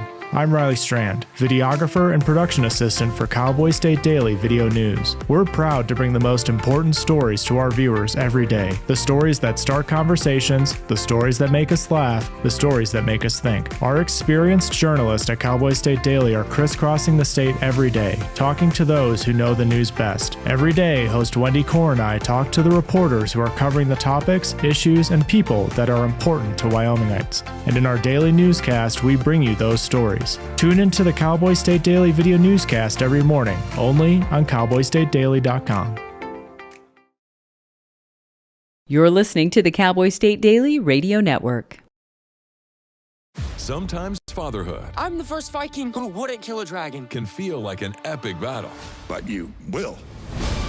But you can change your kid's world just by being there. And with a little help, you won't believe how high they can soar. All right, bud, you ready? I'm proud to call you my son. Come on! Never stop being a dad. To learn more, visit fathersincorporated.com. Logan Wilson here at the M Building in Casper, Wyoming. They do more than just support businesses and private events. They support nonprofits by offering reduced rates to help the community thrive. The staff here at the M Building have been incredible in helping me organize a fantastic event. They are great partners for those who want to make a positive impact on the community. Come check out the M for your next event.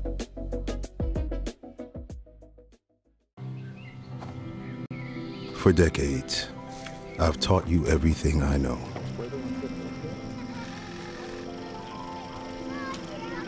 How to safely build a fire.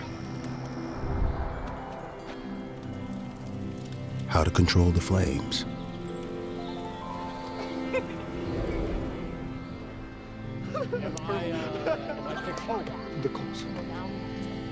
What to do with hot coals. How to secure your chains.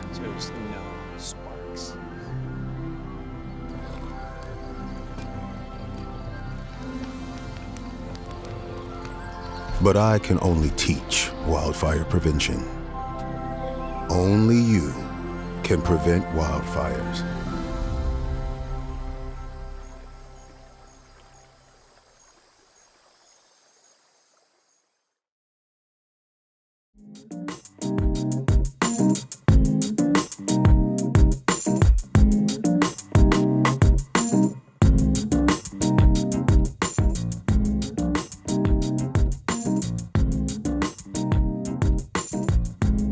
I'm trying to figure out how many people went to the Weird Al Yankovic show last night at the Ford Center.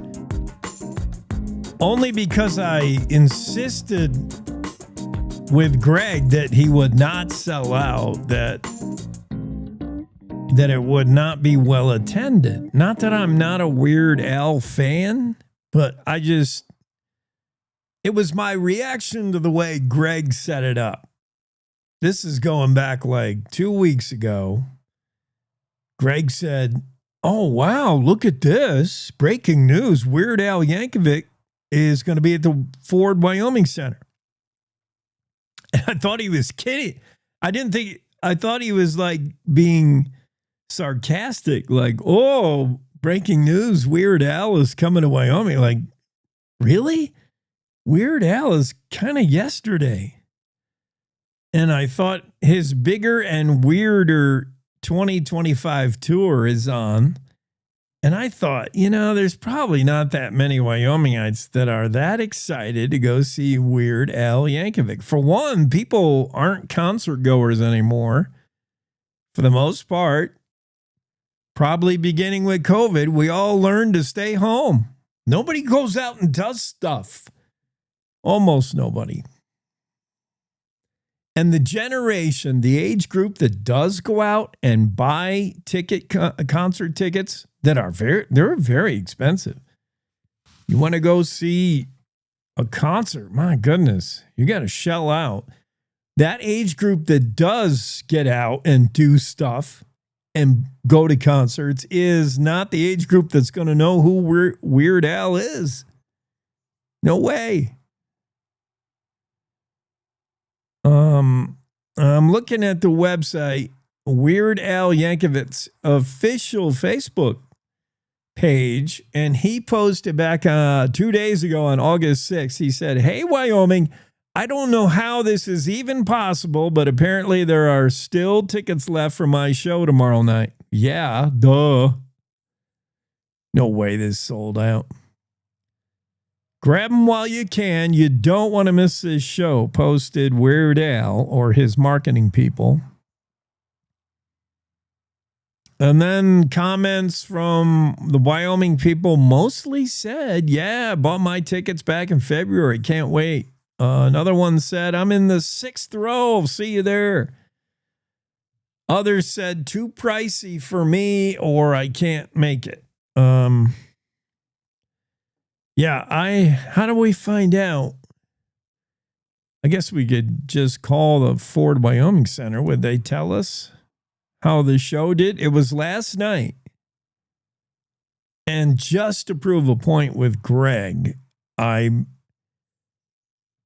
would be interested to learn how many tickets were sold to see Weird Al. But anyway, let's go to real big money stuff, real estate.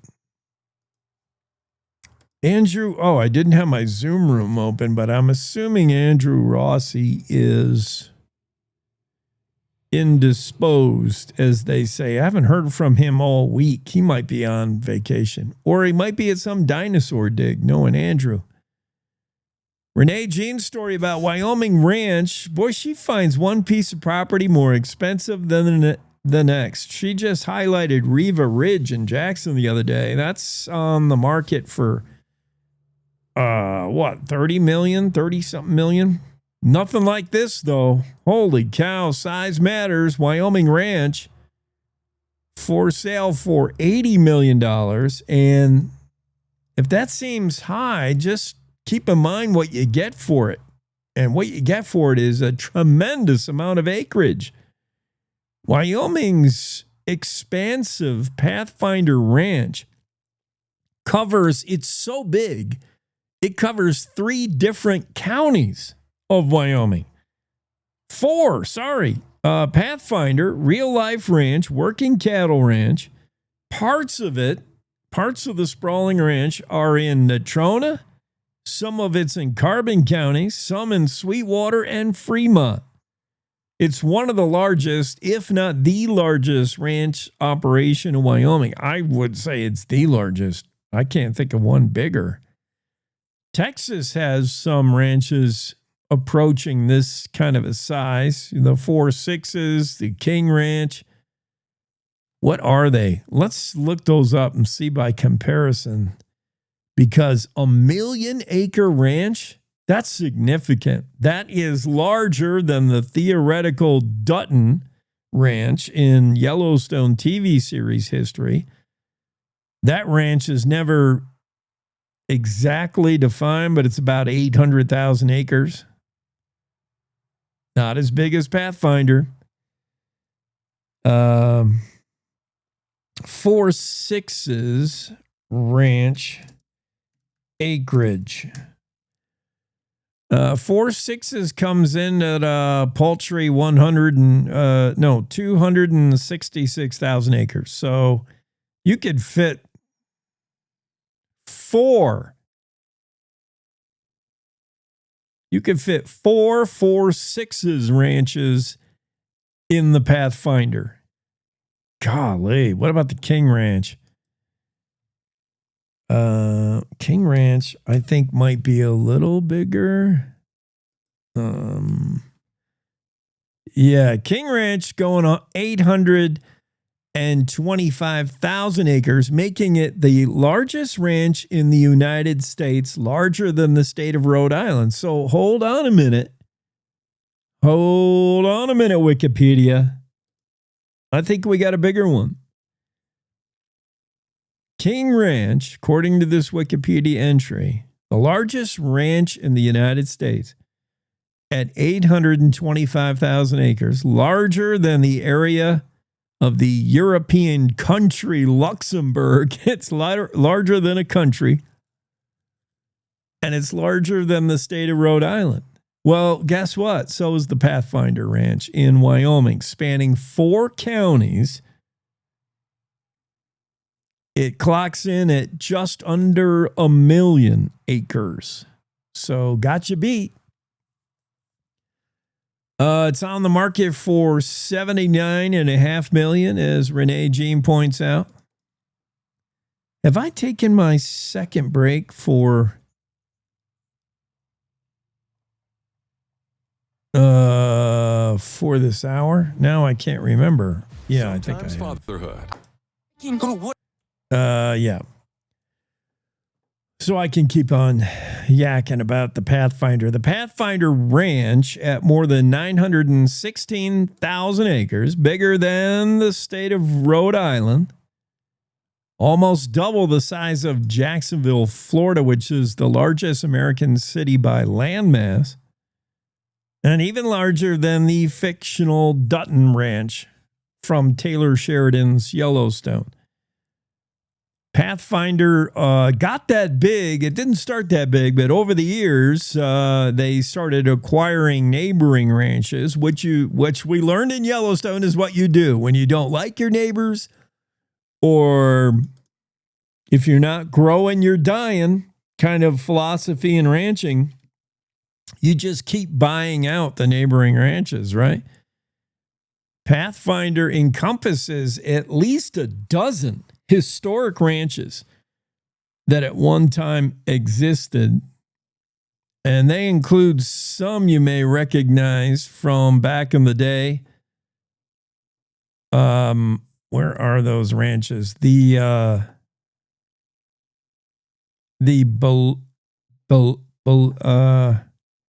Dumbbell Ranch, the Oil Can Ranch, Spear Ranch, Cross A Ranch. You also got Sun and Turkey Track ranches, the Grieve Ranch, just a whole bunch, like a dozen different ranches. This spread is so big, it encompasses much of the Oregon Trail that passed through the ranch. You can still see the wagon tracks. The Pony Express ran through this ranch property, the Pathfinder. So the new buyer has got a lot of cool things he can boast about, he or she. Total animal capacity, about 90,444 animal unit months you can run, or AUM.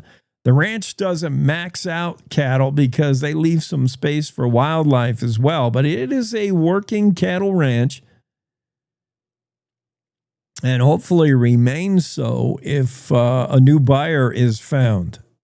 The real estate broker listed with the Swan Land Company, real estate broker Scott Williams, says it is one of the largest, if not the largest, ranch operations in Wyoming. Well, if we're going to define that by acreage, it's the largest ranch in the country, Scott. It's bigger than the King Ranch. Williams said the size is just legendary. It's a rare assemblage, really hard to represent just how big it is. I've tried to explain it, and it didn't hit me until the other day. I was standing on one mountain range, looking all the way across to another mountain range, and I thought, everything I'm seeing is Pathfinder property. Wow. To get a sense of how big this ranch is, I don't know if you truly can, but it's for sale. It could be yours for a cool, and knowing that, $80 million seems like a pretty good bargain to have the biggest ranch in the U.S. I think we should define that. Renee, I'm going to contact Renee and let her know that she and the real estate agent seem to be selling this ranch short, saying it's one of the biggest in Wyoming. No, there's nothing bigger in Wyoming. I'm not aware of any ranch that's 1 million acres, 900,000 something acres. And from the Wikipedia entry regarding the King Ranch, for which Ford names its high-end pickup, King Ranch, that's the largest ranch in the U.S. at 825,000 acres. So, I mean, I'm just doing the math here. I'm crunching the numbers. Pathfinder, the biggest ranch in the United States, is for sale here in Wyoming. Woo, doggy. Renee Jean also has been up there in the Sundance area. She's been hanging out in the Black Hills area of Wyoming to interview folks that are involved in Sturgis on the way there, on the way back, or just celebrating motorcycles in general, motorcycle rally. How about the 50th annual Sundance Burnout contest? Yeah, they've been doing it for a while. This thing is getting as big as Sturgis at this point. The Burnout contest involves, for those of you who don't own a motorcycle, if you're not in the hog world, it involves just stationary, sitting on your bike, and I think there's some kind of brace that holds your bike in place, and you basically just spin out, man. You burn rubber, and you burn rubber until you've burned it all, until the tire pops. And then the crowd cheers, and they award a winner for burning your rubber. Now, it's got nothing to do with how fast you pop your tire, burn your rubber, or how cool the rubber. I mean, it is all subjective, says Renee Jean. And it's a matter of fan favorite. Who likes the burning rubber the best? The winner this year, Sierra Goodhouse. And she won it, some say, by cheating. She took her top off. And we have the photo. Renee Jean's got a crafty photo of Sierra, the young lady, with her top bared, as she celebrates the winning of the Burnout contest in Sundance. Renee took the photo such that you don't see everything, but you see a lot of underboob, kids, at risk of violating some kind of new Freedom Caucus law. That photo is out there for now. I don't want Yeah, check it out in the Cowboy State Daily. Renee Jean, 50th annual Burnout contest in Sundance, and you can see who won it. Not fair, says everybody else who doesn't have boobs. Cowboy State Daily show continues after top of the hour news break. It's time to take a look at what's happening around Wyoming. From the Cowboy State Daily Newsroom, I'm Wendy Core. Well, if size matters, then this Wyoming ranch has it all. The Pathfinder Ranches, at more than 916,000 acres, is bigger than the state of Rhode Island and almost double the size of Jacksonville, Florida, the largest American city by landmass in the lower 48. It's larger even than the fictional Yellowstone Dutton Ranch from Taylor Sheridan's famous television series, which is somewhere between 775,000 to 825,000 acres. And Cowboy State Daily's Renee Jean reports that the ranch, which covers a sprawling area in 4 Wyoming counties, is on the market for just $79.5 million. It's bigger than a lot of metropolitan cities. It's basically 12 ranches strung together over the decades. It's historic, it's iconic, it's got every kind of outdoor recreation you can imagine. So yeah, if only I had $79.5 million laying around. History has left its mark on the Pathfinder Ranches, literally. Independence Rock is near the ranch, and the Oregon Trail, the Pony Express, the California, and the Mormon Trails all cross its land. The parent company of 8 Wyoming hometown newspapers shut them down with no notice Wednesday after a deal to sell them fell through. News of the abrupt closure of the Pinedale Roundup, Platte County Record-Times, Guernsey Gazette, Torrington Telegram, Lusk Herald, Uintah County Herald, Bridger Valley Pioneer, and Kemmerer Gazette was alarming to industry leaders who told Cowboy State Daily's Greg Johnson that a failed sale is no excuse for the unconscionable way employees were treated. Wyoming newspaper industry, people who are very well known, they've been around for decades. They were as shocked as anybody else about the sudden closure of these 8 newspapers from News Media Corp. The former publisher of the Casper Star Tribune said it's a big loss for the whole state, but also his word was unconscionable to just spring it on everybody and not let them know, hey, this could be coming. We're having some trouble. News media employees said they knew of the potential for the company to be sold, but had no clue it was close to being shut down. U.S. Air Force bases depend heavily on the same electrical grids that power homes and businesses. In a blackout, while homeowners are fumbling for the candles and the flashlights, military facilities switch over to diesel generators.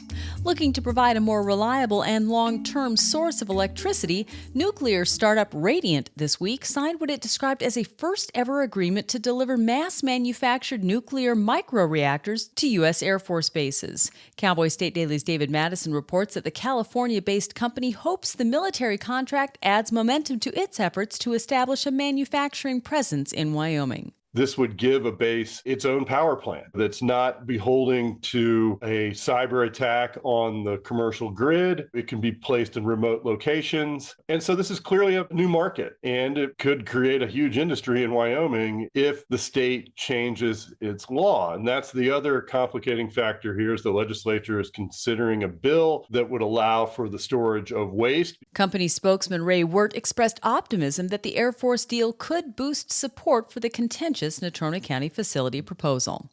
I'll be back with more news right after this. Find expert vascular care right here in Wyoming. Wyoming Interventional and Vascular Associates, or WIVA, is a division of Casper Medical Imaging and is home to experienced subspecialized physicians and physician assistants who provide comprehensive services to treat vascular disease. From PAD and AAA to venous disease, WIVA offers tailored solutions to get you back to enjoying the things you love. Schedule a consultation with WIVA today at caspermedicalimaging.net/WIVA or by calling 307-577-1003. Saying a Teton County-based ski resort's year-round roller coaster threw him when his seatbelt came undone, a Wyoming man is suing the resort and an international roller coaster equipment manufacturer. In July, Juan Camacho filed a civil lawsuit in Teton County District Court against Snow King Mountain Resort and Wiggins Sports over an incident that occurred in 2021, 3 years after several seatbelt malfunctions triggered a nationwide recall. Cowboy State Daily's Claire McFarland reports that Camacho is asking for a trial to establish judgment and determine just and proper damages and relief. This plaintiff alleges that in 2021, after the whole 2018 debacle, his seatbelt wasn't checked and it malfunctioned, throwing him from the coaster. When Camacho's seatbelt came undone and the coaster threw him, he says it caused him, quote, serious injuries, damages, and losses. And that's today's news. Get your free digital subscription to Wyoming's only statewide newspaper by clicking on the daily newsletter button on cowboystatedaily.com. I'm Wendy Core for Cowboy State Daily. There I was, 16, divorced, remarried with a baby, another on the way, and I could barely read or write. It was time for me to change my life and the lives of my family. So I went back and I got my high school diploma. That was the catalyst I needed. Now I have a bachelor's, a master's, and I became a teacher. Mom, this is your very first yearbook. Your commitment to education motivates me, your coworkers, and your students. You showed me that if you come from nothing, you can still be anything. You told me I deserve to succeed. It's been 15 years, and I still live by that. You're the model for success for your kids, grandkids, and your students. When I look at all these success stories, I cannot help but think it all started by getting my high school diploma. When you graduate, they graduate. Visit finishyourdiploma.org to find free and supportive adult education centers near you.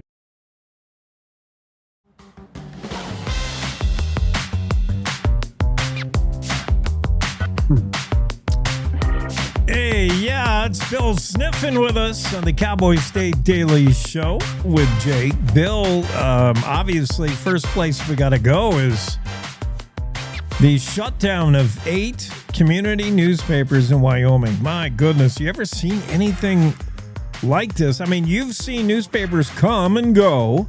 You've owned them. You've edited them, published them. But, boy, to watch them shutter in a moment's notice. You get an email saying, stop working now. Wow. Jake, it's unbelievable, but can you hear me okay? Yes, I do. You sound great. Okay, good. I was having technical problems last week, so I want to do better this time. I'm an old hand. I've been in and around newspapers for 55 years in Wyoming, so we're literally one of the old guys, and I'm very close to this situation. I wrote a column for about 20 years, a statewide newspaper column, and it was in every one of these newspapers. And John Tompkins, the founder of that organization, was actually a very good friend of mine. And I would talk to him on the phone every so often. And he died, of course, a couple of years ago. And his son, who like so often, the compliment is the apple doesn't fall far from the tree. Well, in this case, it fell a long ways from the tree because the son, JJ, just doesn't have it. And let me tell you, there are people like Dave Peck and Rob Hicks and Dave Bonner and Toby Bonner and all kinds of folks, the folks there in Jackson, people who working really hard and they know what they're doing. And the newspaper business never was easy. It's a hard doggone business. But if you worked hard and kind of followed the rules and just did what you needed to do. I remember one publisher, I won't mention him, but it was the same situation. He was the second generation. The dad was phenomenal, hugely successful. Well, the son was a kind of a shy guy, and he just refused to go talk to his customers. Well, pretty soon, the whole place kind of collapsed. Well, you in a small town, Wyoming doesn't have a big town, but the customers wants to talk to the boss. That's just the way it is. And I had to learn that. And so when I published newspapers all over the area, I was publishers of papers in Lander, and I founded the paper in Du Bois, and I founded the paper on the reservation. So those two survived, but a paper I was involved in founding was a Bridger Valley Pioneer, terrific little newspaper out in the Bridger Valley. I think it got shuttered as part of this whole thing. And so I'm taking that personally, but I've never seen anything like it. I wrote a comment, our managing editor wanted me to, I said, for centuries, if a newspaper closed, it was a catastrophe.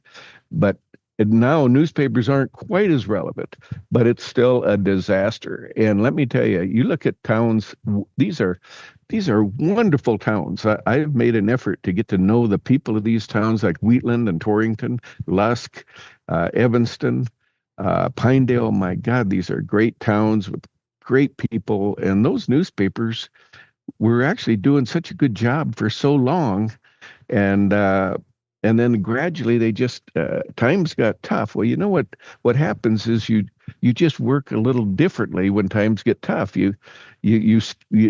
My original mentor was a guy named Bruce Kennedy. He died, I think, in the early 90s, but he brought me to Wyoming again 55 years ago. But he would refer to it as skimming. He'd say, well, you can't do it 100%, but you still got to do the best you can, and that's what you do. But to just shut her down, it's unbelievable. I mean, it's almost criminal to me. I just hope that people in these towns can figure out what to do. I'll tell you a little story. I was involved in ownership of newspapers in Montana, South Dakota, Wyoming, and even Hawaii. So I had a lot of business in this. And one of my South Dakota papers, I had owned that for 27 years, a little town called Winter, South Dakota, and great town full of great people. And I sold that paper in 2008. That was my last newspaper. And that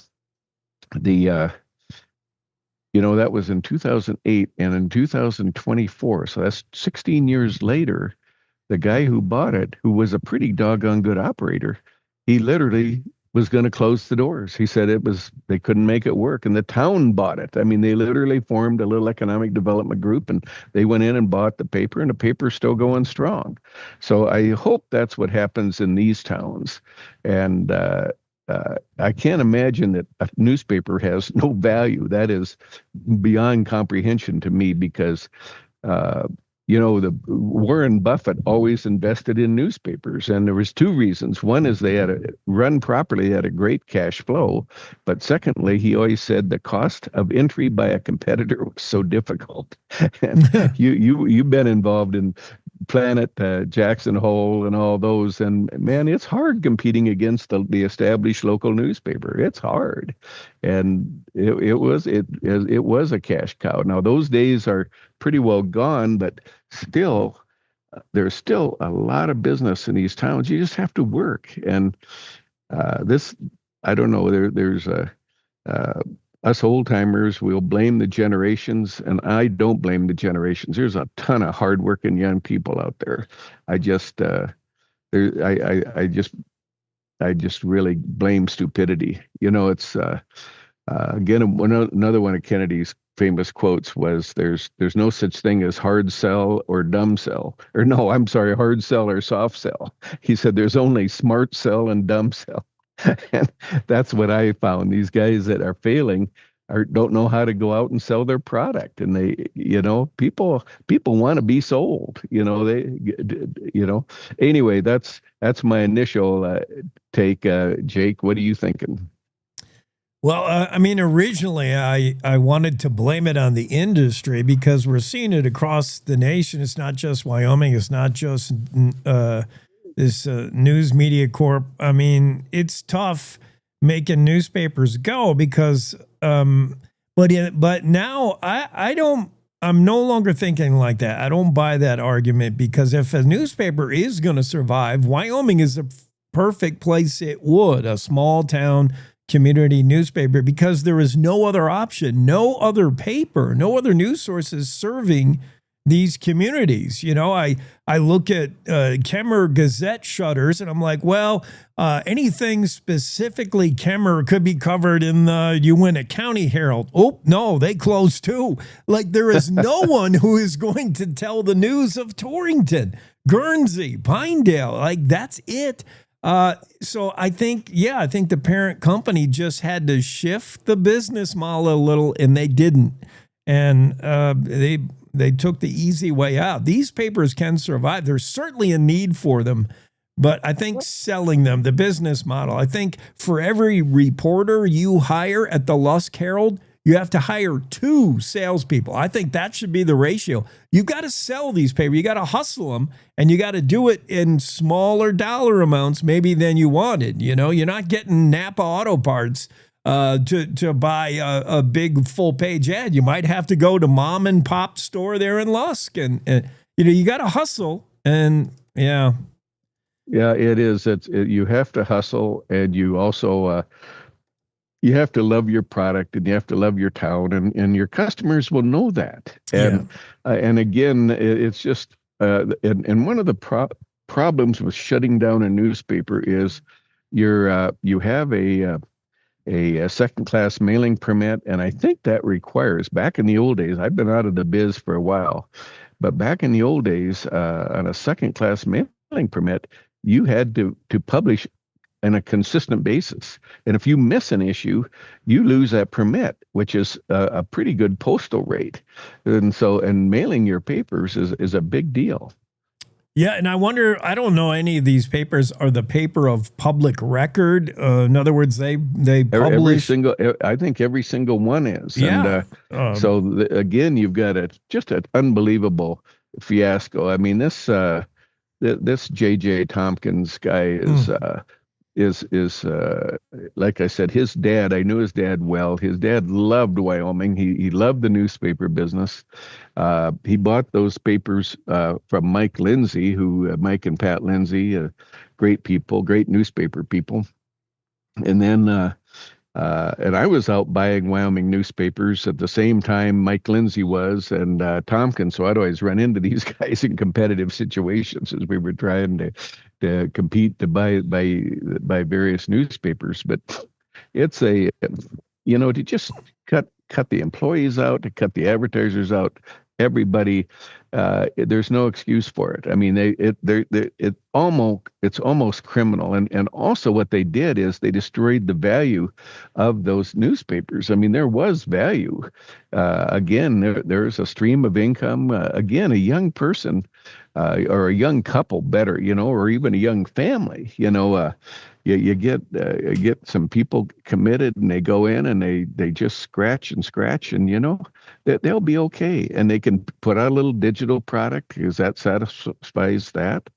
But no, these are great towns, and it's going to be, to me, very exciting to see what happens in these towns. But let me tell you, it would have been way, way easier to keep the Uinta County Herald going than to go in there and start a new newspaper. I mean, it's holy smokes. It's you can pick up the bones of the old one, but to start over, there may be some of these communities will never have a newspaper again. I would predict that Torrington and Wheatland and Pinedale and Evanston probably will, but and hopefully Lusk. Be a little harder in Guernsey and Bridger Valley and some of those other places. Like Kemmer, my gosh, is a boom town.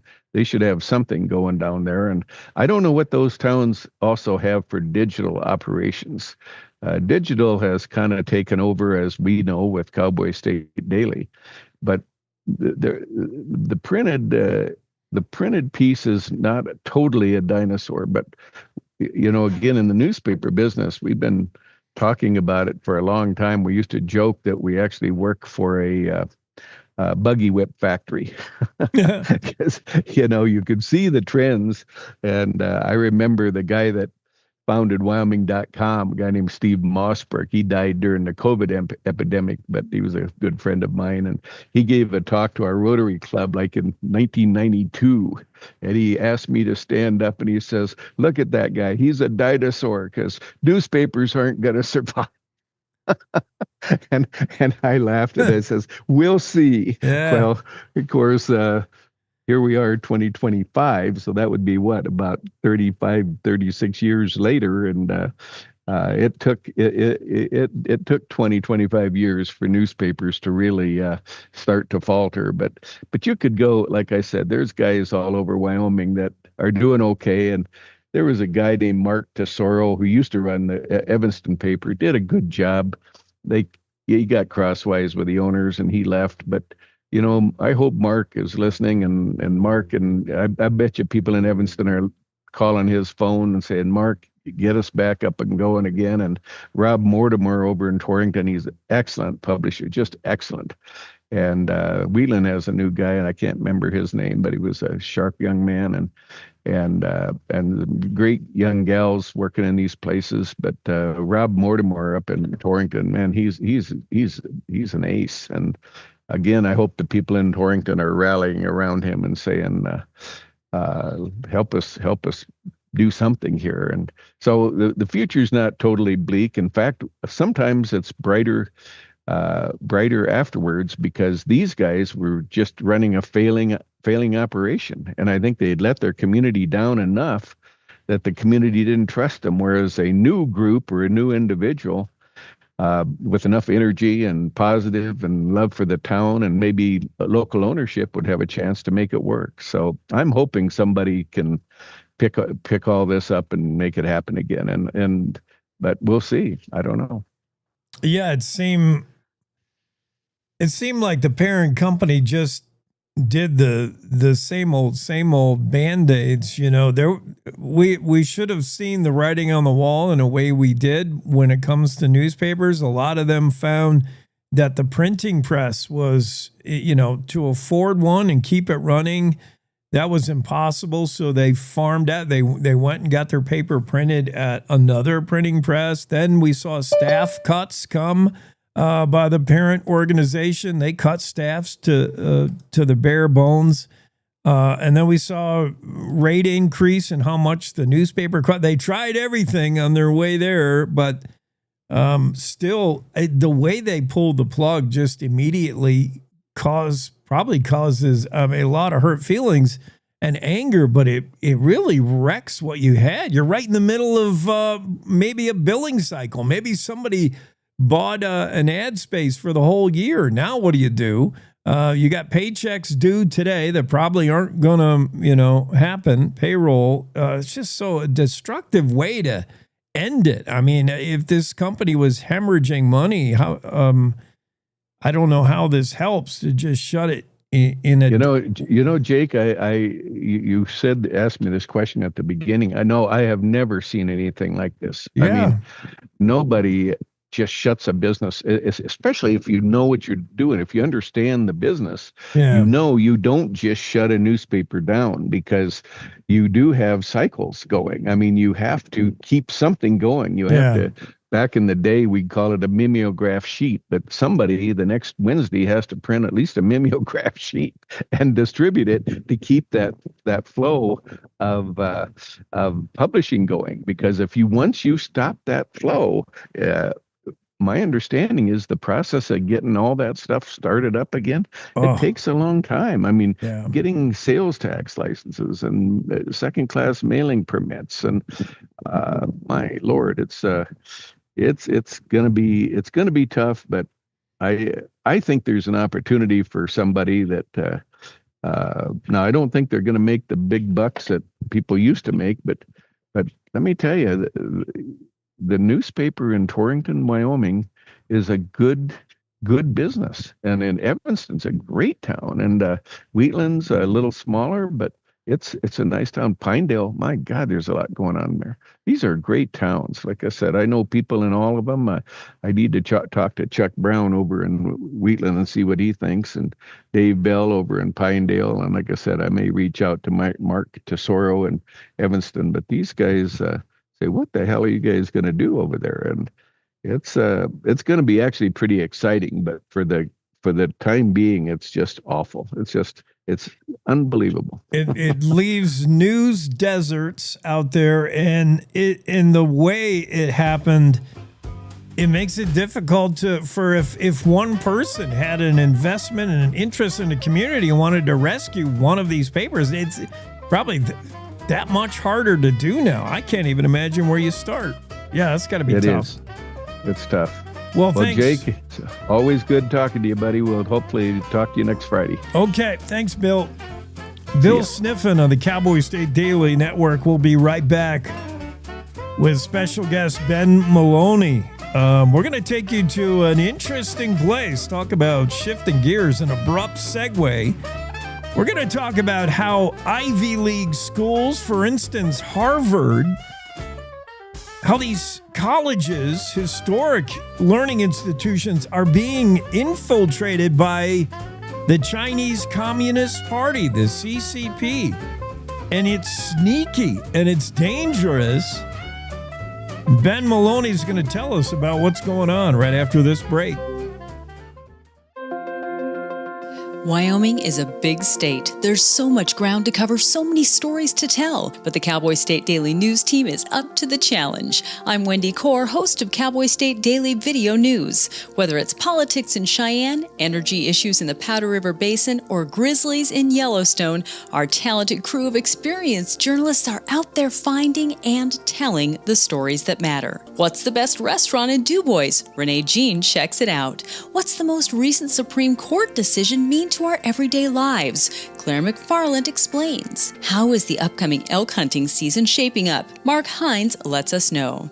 Every day, I talk to the reporters who are covering the topics, issues, and people that are important to Wyomingites, and in our daily newscast, I bring you those stories. Tune into the Cowboy State Daily Video Newscast every morning, only on CowboyStateDaily.com. This is the Cowboy State Daily Radio Network. Mom, I got it. What are you doing in there? I got stuck. Are you a dog? I wouldn't do that. Have you seen the pliers? Where'd you find those? It's not your birthday. Sorry. Bye, Grandpa. Bye, Grandpa. Take care of yourself. What are you doing? What are you looking for?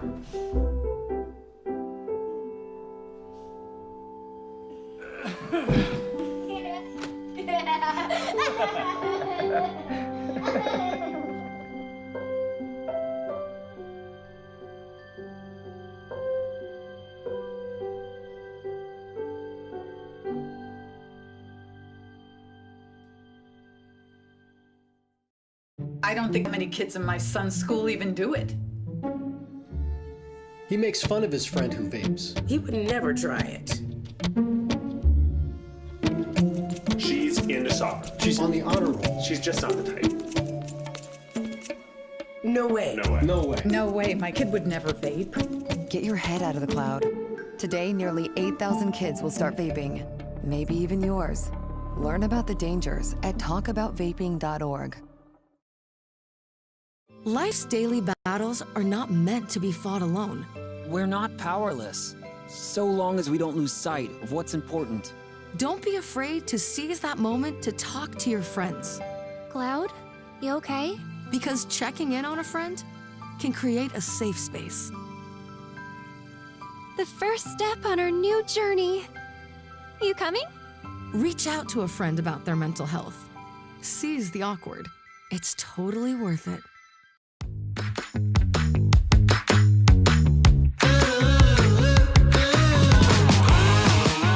Cowboys State Daily Show with Jake continues. Ben Maloney, special guest, is in the Zoom room and joining the conversation.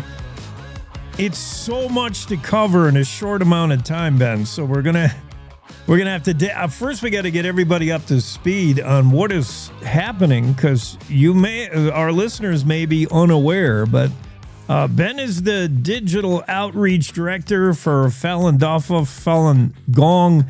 And we'll explain what that is, these religious entities, basically, of China, persecuted by the CCP, Chinese Communist Party. I think most of us can get with the idea that the Chinese Communist Party is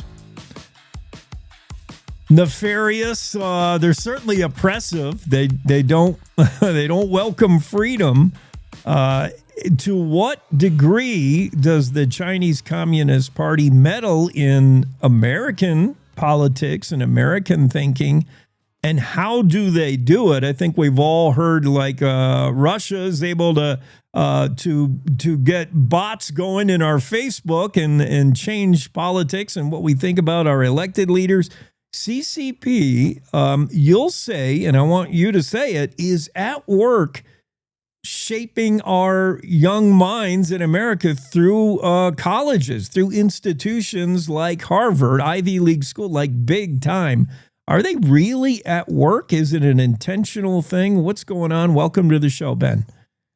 Yeah, well, first, thanks so much for having me. Yeah, I mean, to get right to your question, and I know we can do some background later, but yeah, I mean, the Chinese Communist Party is engaged in what they would call unrestricted warfare, their words, against the United States. So they don't think about warfare like a hot war. They think about it like infiltrating all of our civil society through institutions, through media, through politics, through lawfare, through legal systems. These are the ways in which they exert soft power, basically influence of their ideology, whether directly or indirectly. And academia plays an important role, because if you think about academia, it's kind of a front door to everything. It's a front door to business. It's a front door to technology. It's a front door to legal. It's a front door to all of our experts. And so academia not only plays a role for them to control the student populations, cultivate experts, but also infiltrate most of our civilized society. Yeah, I think we saw a little bit maybe with DEI programming at UCLA, let's say. But what if intentionally there was something behind what your kids are learning at Harvard, let's say, CCP? So can you give me some examples of what the Chinese Communist Party might be doing to influence curriculum at Harvard or an Ivy League school? Like, what are they doing? Let me give you an example. So we did an investigation on textbooks used in Chinese language, for instance, in classes in over 10 universities, a lot of them Ivies, Brown, Wellesley, Yale, spiritual practice. But it's not just a spiritual practice. It's actually the largest spiritual practice in Asian history. So in the 1990s, it grew from 0 to 100 million. By 99, 1 out of every 13 people in China is practicing. CCP says that's too many people, threat to our power. Ideologically, a bunch of people meditating, believing in truthfulness, compassion, tolerance, we're not into that. We're into atheism and Marxism. So they essentially start a crackdown campaign. So it's one of the top subjects, along with maybe Taiwan, Tibet, and these things that Beijing wants to control. But the fact that there's textbooks being used in American universities that have, demonizing propaganda against a religious group, for instance, or any topic Beijing wants, gives you an example of how that's one small way they can influence, but they have also direct ways they can influence on campus. So the way that the Chinese Communist Party infiltrates is through these called front organizations. So front organizations could be anything. They could be in Chinatowns. They could be on campuses. One example of that is a Chinese Student Scholar Association. These are associations that exist all across the US at our campuses. Ostensibly, they're there to help Chinese students. But actually what they are is an extension of the embassies and the consulates. So they have direct influence. We had an incident one time where the embassy reached out to the president of one of those and said, "Hey, one of your members wrote a blog about Falun Gong." Like, think about that for a second. The Chinese embassy is reading blogs students write and is calling them and saying, "You got to kick that person out." I mean, it's a small example, but extrapolate that out. We know that's happening. What else do we think is happening? A lot more than that. Yeah, it's scary. It's evidence of surveillance of AI at work, like you're being trolled, like your thoughts, your comments. And it happens slowly, Ben. I mean, as pointed out, I think by you today, it's a lecture hall on under the guise of cultural sensitivity. We're going to learn about CCP. Tomorrow, it's a student raising a hand saying, do they do organ harvesting? Is CCP behind that in China? And the professor will say, oh, that's unverified, or that's it just sneaks up on you, right? This cultural influence. You're exactly right. That example is a really good example. So people may or may not know, but of the horrific, torture that Falun Gong practitioners are subjected to in China, there is forced organ harvesting. And there's a lot of evidence around this. I'd encourage people to go check out China Tribunal. That was an independent tribunal that looked at all this. But there's basically a practice in China that systematically the government takes people, prisoners of conscience, mainly Falun Gong, and kills them for their organs. And then that organ trade through military hospitals is actually to make money, right? And this has been verified. We don't know the full scale. So to your point on that, what helps legitimize the evidence behind that? Well, academic research does. So there's some academic research that come out and that looked at Chinese papers and all these things and said, hey, this is going on. But to your point, even remaining silent on that issue, not doing research in that area, let alone saying, to your point, mirroring and saying it's all not really verified or whatever, there's a whole range of things that could happen. Either we don't discuss it at all, or we dismiss it. And that's exactly how they cultivate into our mind and into kind of, the curriculum. They control basically the narrative. Yeah, and it's all intentional. CCP influence at Harvard, at Ivy League schools, and who knows. And you talk about Falun Gong, this practice that exploded in popularity in the 1990s to the point where CCP said we got to put a lockdown on that. I mean, essentially is banned in 1999, right? Like, it was definitely not looked upon favorably by CCP. And then there's also concerns here in America. Some students are coming to attend college, but then they don't go back home, right? They stick around and they're in positions of influence at colleges and elsewhere. Yeah, let's talk about the life cycle there, because I think you're pointing out something very important. I don't want to go and accuse every Chinese student of something. People want to come here, they want to get education, they want to get a better life. That's good. But I think we have to be sober about what that really means, because the Chinese Communist Party has full control over the students that come here. I mean, they have all of the, your families back there. In a lot of cases, they're choosing who comes here. We train the elites of the Chinese Communist Party. Xi Jinping's daughter went to Harvard. I mean, most of the elites of the Chinese Communist Party send their kids here, for instance. But as far as cultivating the students, it's an interesting point, because I'll give you an example. So there was this guy that was arrested last year named Ping Li, and he was a telecommunications in Florida. Okay, for over 10 years, he had been providing American data to the Chinese Communist Party, basically a spy for 10 years, just a normal guy working a job, okay? Falun Gong practitioners, others. But 10 years that we know about. The Chinese Communist Party views every person that's here as a potential asset to them, right? That worker is an example of somebody that's older that they used. But wouldn't it be insane for them not to be cultivating students in the same way, right? It would be odd. They wouldn't be doing that, to your point. So these students that are here, that are going into our tech companies, that are going into, even places of policy and influence in government, major places around the United States, is it crazy to say that there's some influence there? I think that's pretty normal and logical to say. Yeah. You were talking with Ben Maloney, by the way, and you got a Fortune 500 background. You got a background in tech.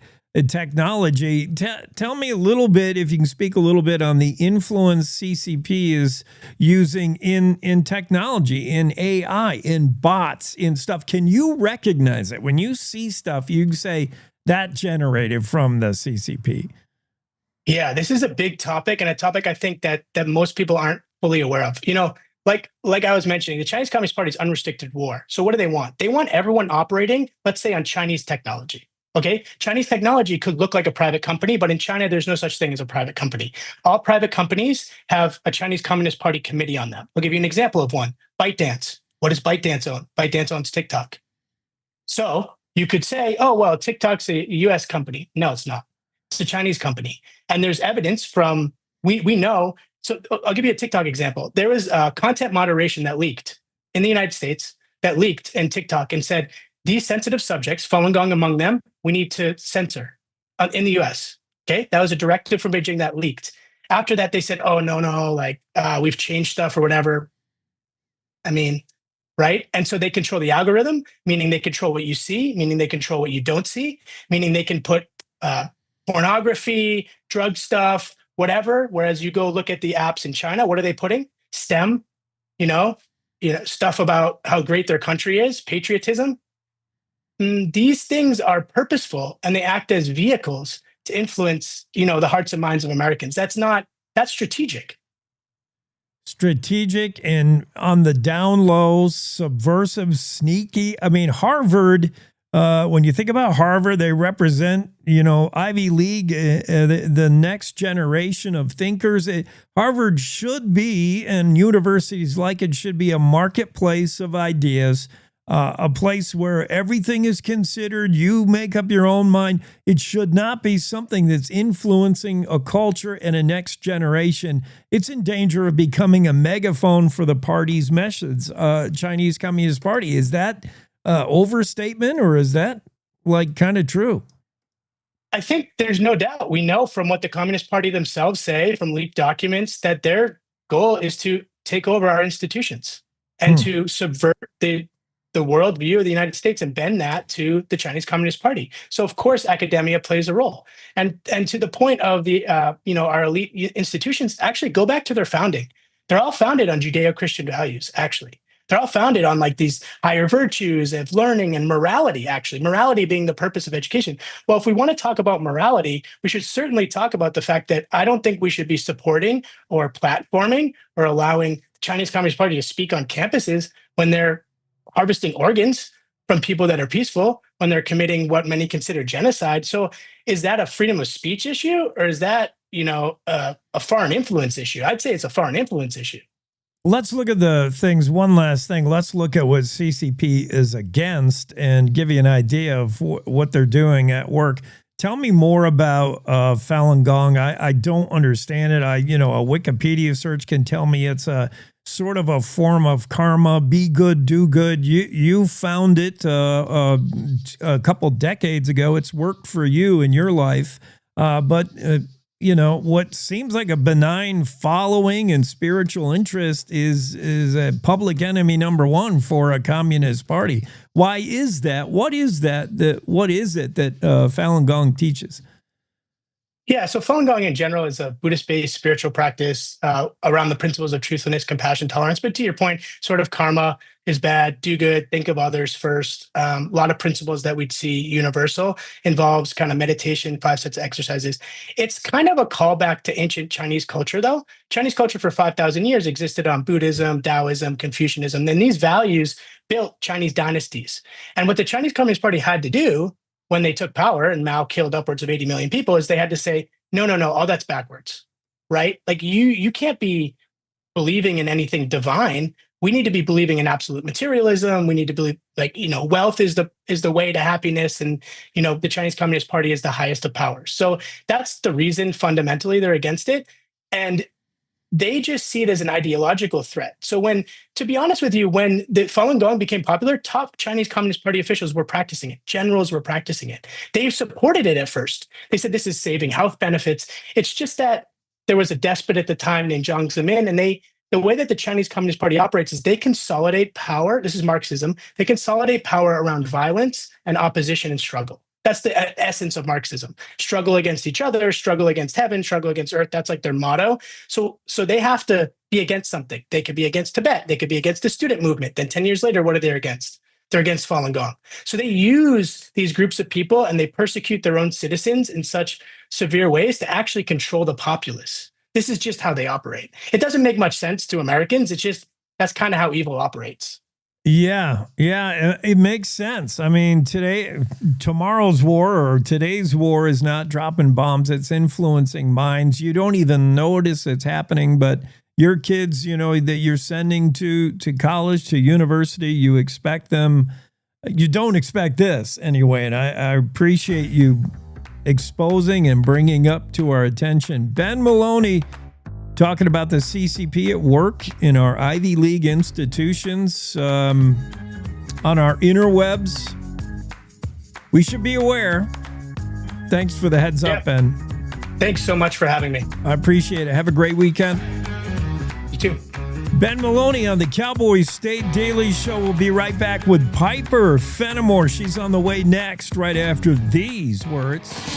Want to stay in touch with what's happening around Wyoming? I'm Wendy Core, host of the Cowboy State Daily video newscast. From Mountain View to Upton, from Jackson to Cheyenne, our reporters are out there finding and telling the stories that matter. Every day, I talk to the talented journalists who are covering the topics, issues, and people that are important to Wyomingites. And in our daily newscast, I bring you their stories. Tune in to Cowboy State Daily video news every morning, only on CowboyStateDaily.com. You're listening to the Cowboy State Daily Radio Network. Who can you turn to for news you can trust? Your local TV and radio broadcasters. You trust us to keep you safe during times of crisis and to deliver the weather, sports, and entertainment you rely on every day. We bring you the facts you need to make decisions that matter. And as misinformation floods social media, you can trust your local stations to deliver the truth. Text TV to 52886 and tell Congress you rely on your local stations for trusted news. You handle the healthcare, we'll handle the marketing. In need of a spark for marketing your medical practice? Loom Studio provides creative and strategic healthcare marketing that illuminates the path to bigger and better experiences for your business and your patients. We specialize in branding and design, social media, website design, SEO and SEM, not to mention content creation, public and media relations, and marketing metrics to ensure you're getting results. If you're looking to increase your patient engagement and retention, enhance your community impact, and streamline your marketing efforts, our team is ready to help you achieve your goals. Contact us today and learn more at loomstudio.com. We come from a long line of farmers, and there's a sense of pride, but there's also a significant amount of pressure. Farmers have to take care of their physical and their mental health, because what's a farm without a farmer? Watching the sun come up, that's my time. I can have a cup of coffee, and every day's a new opportunity. That's cool. Your hand's gotten so big. Yay! Don't forget to check in on yourself. Love your mind.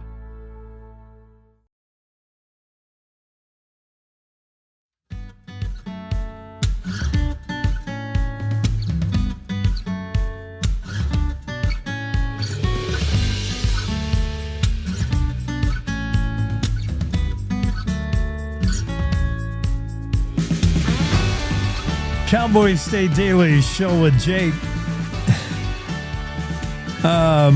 Piper is supposed to be here. Piper was knocking on the Zoom door the whole time I was talking to Ben, ringing the Zoom doorbell, and now when I'm going to Piper at her allotted time, she's gone. Things like this make me want to bang my head into a wall. And if I wasn't so excited about tasting the donut burgers that she was going to talk about, I might be frustrated. Piper, where are you? All right. I think I found her. Let's go to the Zoom room, and we're cooking Wyoming. with Good morning. Piper. Hi. What are you doing? How are you, Jake? I'm good. Look at all kinds of fun for you this morning. You're sideways. Am I? Yeah, make yourself not sideways, but look at that. That is a spread. Go ahead. Can you? I see the donut burger. I see. Oh my. Oh, that's okay. I'll just. We're doing this via phone. So hang on. I'll just pretend I'm. Is that better? Sliding all this. Now I'm vertical. Now I'm vertical though, so we're gonna have a little tighter shot. Is there a way to? We'll have to figure that out. Don Day is able to figure it out. So if you ever want to figure out how do you make yourself wide and normal, like Don does it, but I don't know how to tell you. Okay, well, we'll figure it out. This was an experiment today to kind of lift it up a little so you could see a little bit more. So Yoder Donuts, everyone here in the basin and up into the southern Montana area knows about Yoder Donuts. They are sourdough donuts and they're pretty amazing. So what I did with them today is I made donut burgers, something that was made famous at the fair in the past couple of weeks.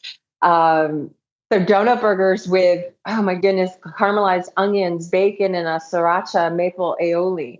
We can put that together if you want. I also made kind of like a shortbread version of it. I got some peaches at the Weeks farm stand here in town and seared them up on the grill. And I'm going to top them with some whipped cream. But let's start with putting together our donut burger. So grill the donut, cut it in half. I just cut it in half, as you see, and I grilled it. So, Piper, I was picturing these as being more like sliders, but these are huge donuts. Like this is. I know. Wow. They're huge. Yeah. I don't think I can make a burger quite big enough for them that someone could actually finish in one meal. That's how big they are. Yeah. But we're going to place a cooked burger on it. I'm going to throw some caramelized onions. These are just beautiful. Oh my gosh, Jake, you should smell my kitchen. And smell-o-vision, we still haven't done that yet. We'll so I'm figure going to it out. top it with some onions. Absolutely gorgeous. I've got this sriracha maple aioli. So it's just a sriracha mayonnaise that I added a little bit of maple to, a little bit of Dijon, and just added to the burger.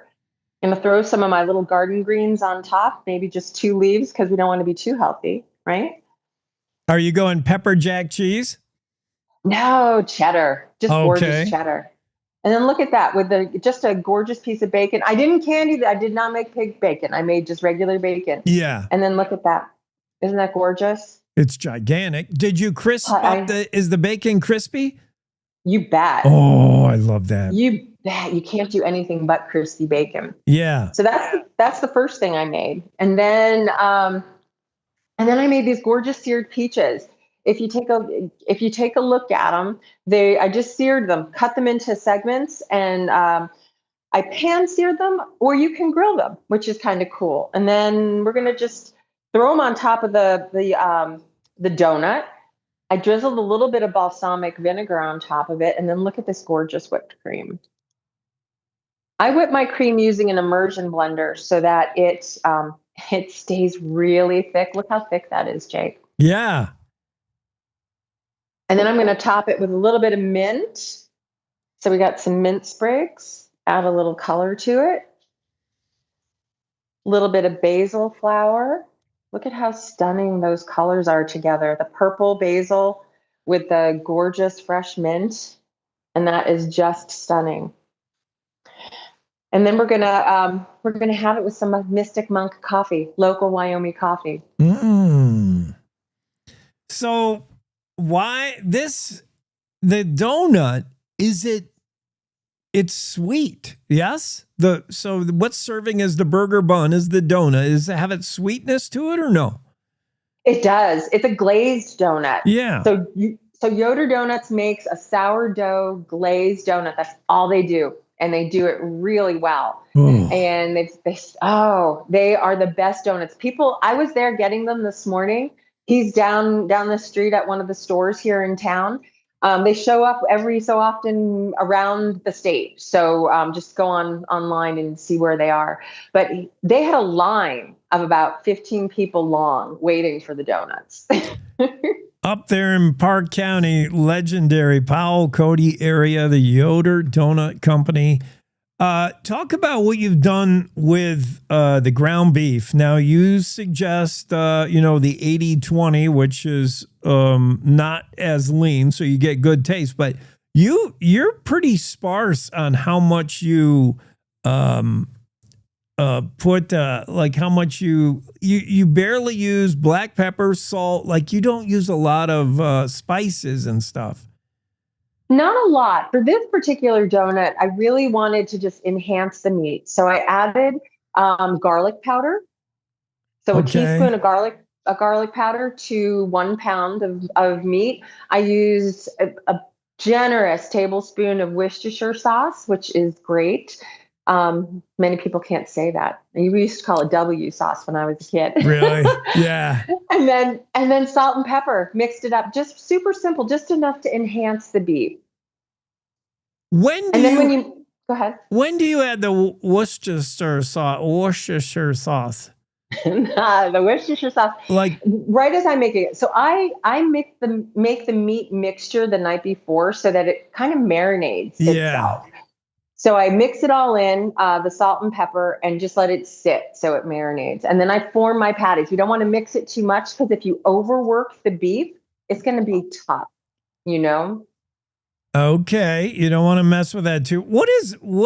How could you make this a smash burger? How do you make a smash burger?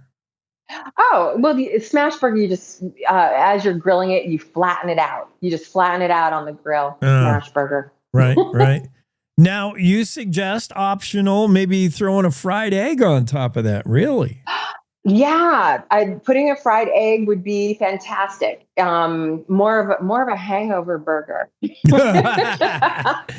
Yeah, and a lot of protein. I mean, that'll get you back in the game. Holy cow! Yeah. I think I need one of these. That looks delicious. And what about go to dessert? What's that peach deal? So it's just the donut, the glazed donut. And I love the donut as a base for it because it's got that wonderful sweetness, but the sourdough donut is a wonderful mouthfeel when you have the peaches and the glazed and then the whipped cream. It's just the wonderful combination. Add a little drizzled balsamic vinegar on that grilled peach and it's tremendous. Now, you said you seared that peach, and a lot of people talk about searing their meat or their, even their burger. How important is that to lock in juices and flavor, and how exactly do you do it? So with searing's usually either done on the grill or on a stove in a pan. Yeah. For meat, yes, you want to what I do is I throw the temperature up as high as you can. Yeah. You have to watch it. It's going to go quickly. Use very little oil. The more liquid that you have on your meat, so you're going to dry your meat off with paper towels, salt and pepper, season it, make it dry in the pan. And then you're going to it's what they call hard searing. You cook it, have the heat all the way up at high. This is what we do in the culinary industry. And then you throw it in that pan when that pan is hot. And it'll sear that meat, get that gorgeous caramelization on it, and you just keep turning it and do the same on all the sides. And not for long, right? This is pretty quick. Yeah, you'll watch it. You'll see it. It'll make that noise as it hits the hot pan, but the pan's got to be hot. And then you're going to flip it and turn it as it moves. Just check it. You'll know when it's brown enough. Yeah. All right. Well, and then with the peaches, same thing. This is even quicker. It literally took less than 3 minutes to sear the peaches, one side, the other side. Just enough to give it that caramelization and bring out those sugars and intensify the peach flavor. Shout out to Yoder. That's how it's all happening. It's the donut burger we're cooking Wyoming with Piper, and I got to get me some of these. We can't keep doing this Friday without me being able to finish off. Look at all that. I got to get some over to you. You're over in the Jackson area. Yeah. It's peach season all over the state. You'll see those farm stands, and Weeks Farm Stand is here in town, and it's look at the produce that they've got. I mean, this is gorgeous. Can you see these? Yeah. All the produce that they have. The peaches are stunning. Absolutely stunning. And fresh produce, that's pretty key, right? Like I've heard that talked about before. By the time you get it in the supermarket, and there's nothing wrong with your supermarket, but by the time you see it in the supermarket, that fruit or that produce is getting pretty old. These farm stands, go to a farmer's market, these fruit stands, that's the way to go, huh? I know. I bought these from the farmer that farmed them. Oh, man. So it was, I know, you can't get any better than that. Mm-hmm. Piper looks delicious. We got to come up with our smell-o-vision. Smell-o-vision. I'm going to get my taste-o-vision. Somehow we got to get all the product to me. I know. Working on that, Jake. You've made me hungry once again. I'm drooling. And we're cooking Wyoming with Piper. Finish this off with some Mystic Monk coffee. It's perfect breakfast. Breakfast, holy cow! Right? I'd be no good for lunch and dinner after that. I'm done after this. Yeah, it was my first and only meal of the day. Thanks, Piper. Have a great weekend. You too, Jake. All right. Cooking Wyoming with Piper. That is a spread right there. It's donut burger recipe she shares. And yeah, burgers are all about the meat, but sometimes the bun. I mean, especially if the bun is a donut from Yoder's Donut. Great idea. I'm all for it. That's going to do it for us on a Fine Leave Friday as we is out of time. Yeah. Burned up a whole morning on you. We'll see you again after the weekend. Don't forget. Oh, I'm not done. I got another hour to go. I forget my buddy Bags. Our buddy Bags is going to be with us next hour and talk about his Saturday show. I'm excited to see what he's got cooked up for Saturday. Also, Wendy Core will be on. Yeah, I'm ready to quit now. I'm ready to go eat Piper's breakfast and finish up. But we're not done yet. We are done with this hour, though. Top of the hour news. It's the Cowboy State Daily Radio Network. We'll see you after the news break. I promise I won't go.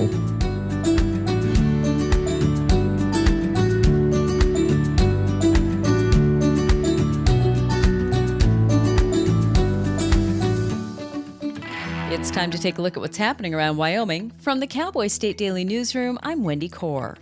A former award-winning foster dad was sentenced in Natrona County District Court on Thursday to 128 years in prison for sexually abusing 2 adopted daughters, as well as physically abusing them and 4 other children in his care. Natrona County District Court Judge Carrie Johnson imposed sentences on 50-year-old Stephen Marlor, who was convicted by a jury in April of 14 charges that involved sexual abuse of minors, child endangerment, and battery.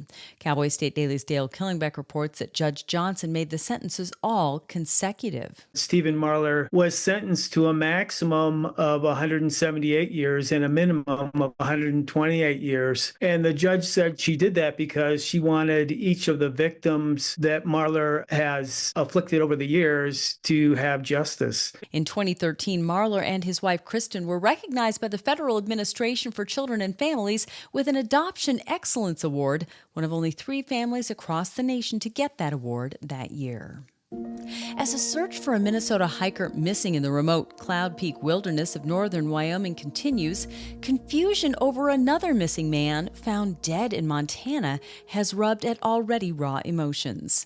Reports out of Bighorn County, Montana about finding the body of a missing man in the Bighorn River caused a storm of speculation on social media that it was the man search and rescue teams are looking for in Wyoming. But Cowboy State Daily's Greg Johnson reports that it wasn't. The search for the Minnesota man who is climbing Cloud Peak, it continues, even though it's going on 10 days since he made it up there, but they're still hopeful that they're going to find him. However, there has been some confusion over reports of another missing man in Bighorn County, Montana, which is just across the border, who was missing and was found deceased in the Bighorn River. There was enough confusion over that the Wyoming Bighorn County Sheriff's Office put out a statement saying, yes, it's not the same guy, and we are still looking. The Bighorn County Sheriff's Office in Wyoming reported Thursday that a full-on search and rescue effort is ongoing for 38-year-old Grant Gardner. A 26-year-old Mexican national whose pickup catastrophically dismembered 2 motorcycle riders in Goshen County 2 years ago while driving while under the influence of methamphetamine was sentenced Thursday to between 24 and 27 years in prison. In an agreement with prosecutors, Jonathan Cervantes pleaded guilty to 2 charges, and Cowboy State Daily's Claire McFarland reports that District Court Judge Edward Buchanan handed down the maximum sentence. To a case severe where the investigator himself is using words like catastrophic dismemberment, it sounds light potentially, but the prosecutor said, well, there's detainers on him from other jurisdictions. Cervantes is also wanted on felony charges in Colorado and Kansas on suspicion of illegally re-entering the country, also a felony, and federal authorities have placed a claim on him for deportation proceedings. I'll be back with more news right after this. Find expert vascular care right here in Wyoming. Wyoming Interventional and Vascular Associates, or WIVA, is a division of Casper Medical Imaging and is home to experienced subspecialized physicians and physician assistants who provide comprehensive services to treat vascular disease. From PAD and AAA to venous disease, WIVA offers tailored solutions to get you back to enjoying the things you love. Schedule a consultation with WIVA today at caspermedicalimaging.net/WIVA or by calling 307-577-1003. Well, huge gouts of smoke rose over the tiny town of Sundance, which sits along a popular Sturgis motorcycle rally ride, the Devil's Tower Loop, as part of what's become known to rally-goers as Wyoming Wednesday. The smoke is from burning tires, an actual competition that's been taking place for 50 years now, in which riders deliberately burn out their motorcycle tires. Cowboy State Daily's Renee Jean reports that a Gillette woman won the 50th annual Burnout this week, in part by boldly lifting her top to bear it all to win it. The way they choose the winner of the Burnout, it's basically crowd appreciation, right? Who cheers the loudest for who? The person who gets the most cheers, the loudest cheers, wins the money, which is considerable. The purse was $750. So, hey, maybe that's worth pulling your top up. The crowd was pretty loud for the fan favorite last year. So Good House put it over the top, though, when she lifted her top. And boy, the crowd just went wild. The winner said she'll definitely be back next year to watch the Burnout, although she doesn't know if she'll participate again. And that's today's news. Get your free digital subscription to Wyoming's only statewide newspaper by clicking on the Daily Newsletter button at cowboystatedaily.com. I'm Wendy Corr for Cowboy State Daily. Gracie and Pedro might not get along so well. They're standing on my tail. But there's one thing they agree on. There's a right seat for everyone. Oh, that's the good stuff. Whether you're a dog, Hold on, Pooch. a cat, a fish, or a rat. And I'm a ferret. Be sure to travel safe. How can you be so sure? I'm absolutely positive. On your next adventure, make sure your children are in the right seat for their age and size. Get it right at nhtsa.gov/the-right-seat.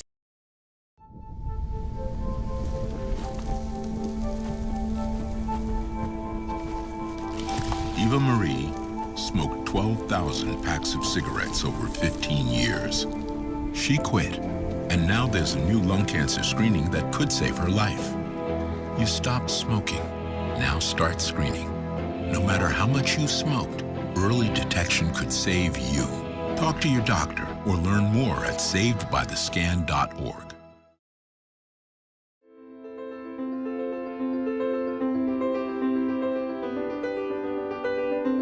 Back in studio, it's Cowboy State Daily Show with Jake. Wendy Corr joins us. Wendy, hi. That's pretty, dramatic music you got going there. Yeah, should signify the importance of our guest, Wendy. That's a little heavy for a Friday, don't you think? Or it's maybe goes along with our first topic of news. I talked to Bill about this. This is the news of the week, the shuttering of 8 newspapers. It's devastating news. That's like a nuclear bomb is what that is. That is the equivalent of a nuclear bomb going off in these communities to shut off the lifeline that is their hometown newspapers. I mean, just shut them down so suddenly. And the employees, which I'm sure they've managed to whittle down to almost nothing over the past, however many years. Yeah. But to whittle those down and then to say, sorry, no health care, no job, maybe no paycheck. I know Greg this morning was working on, after we got done with our team meeting this morning, he said, I'm going to start calling all the newspapers and seeing if they got paid. Yeah. Because there was a possibility they weren't going to get paid. And how do you deal with that as a person, but also as a community? It's really a genuine tragedy. The closing of 8 small newspapers in Wyoming, all falling under that umbrella company that just shut it down. And legacy newspapers. I mean, the Pinedale Roundup has been in existence for 121 years. The Torrington Telegram. I mean, the all of these. The Evanston newspaper. I mean, these are not tiny insignificant towns. These are towns that are the lifeblood of their counties, of their local areas, and so to have that newspaper shut down is just devastating. And it leaves you, wherever you are, if you're in Lusk, it leaves you without your local news. What did the town council decide, yesterday? Nobody knows. Nobody who's going to step in and cover that. And the suddenness of it, you and I in the broadcast industry, in radio, I've received news that my services were no longer needed.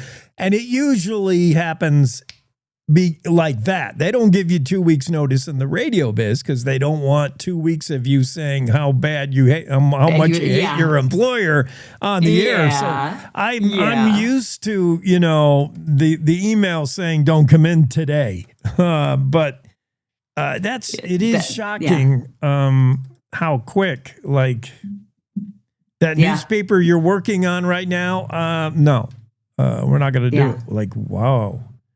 Yes. So that is definitely the news of the week for sure. I mean, we've also got the missing man in the Bighorn Mountains there, Cloud Peak Wilderness area. And so that's obviously taking a lot of time and effort on the part of Bighorn County Search and Rescue and everyone else who's been involved in that search. The man is apparently experienced outdoorsman, but it's been 10 days now. It's been 10 days.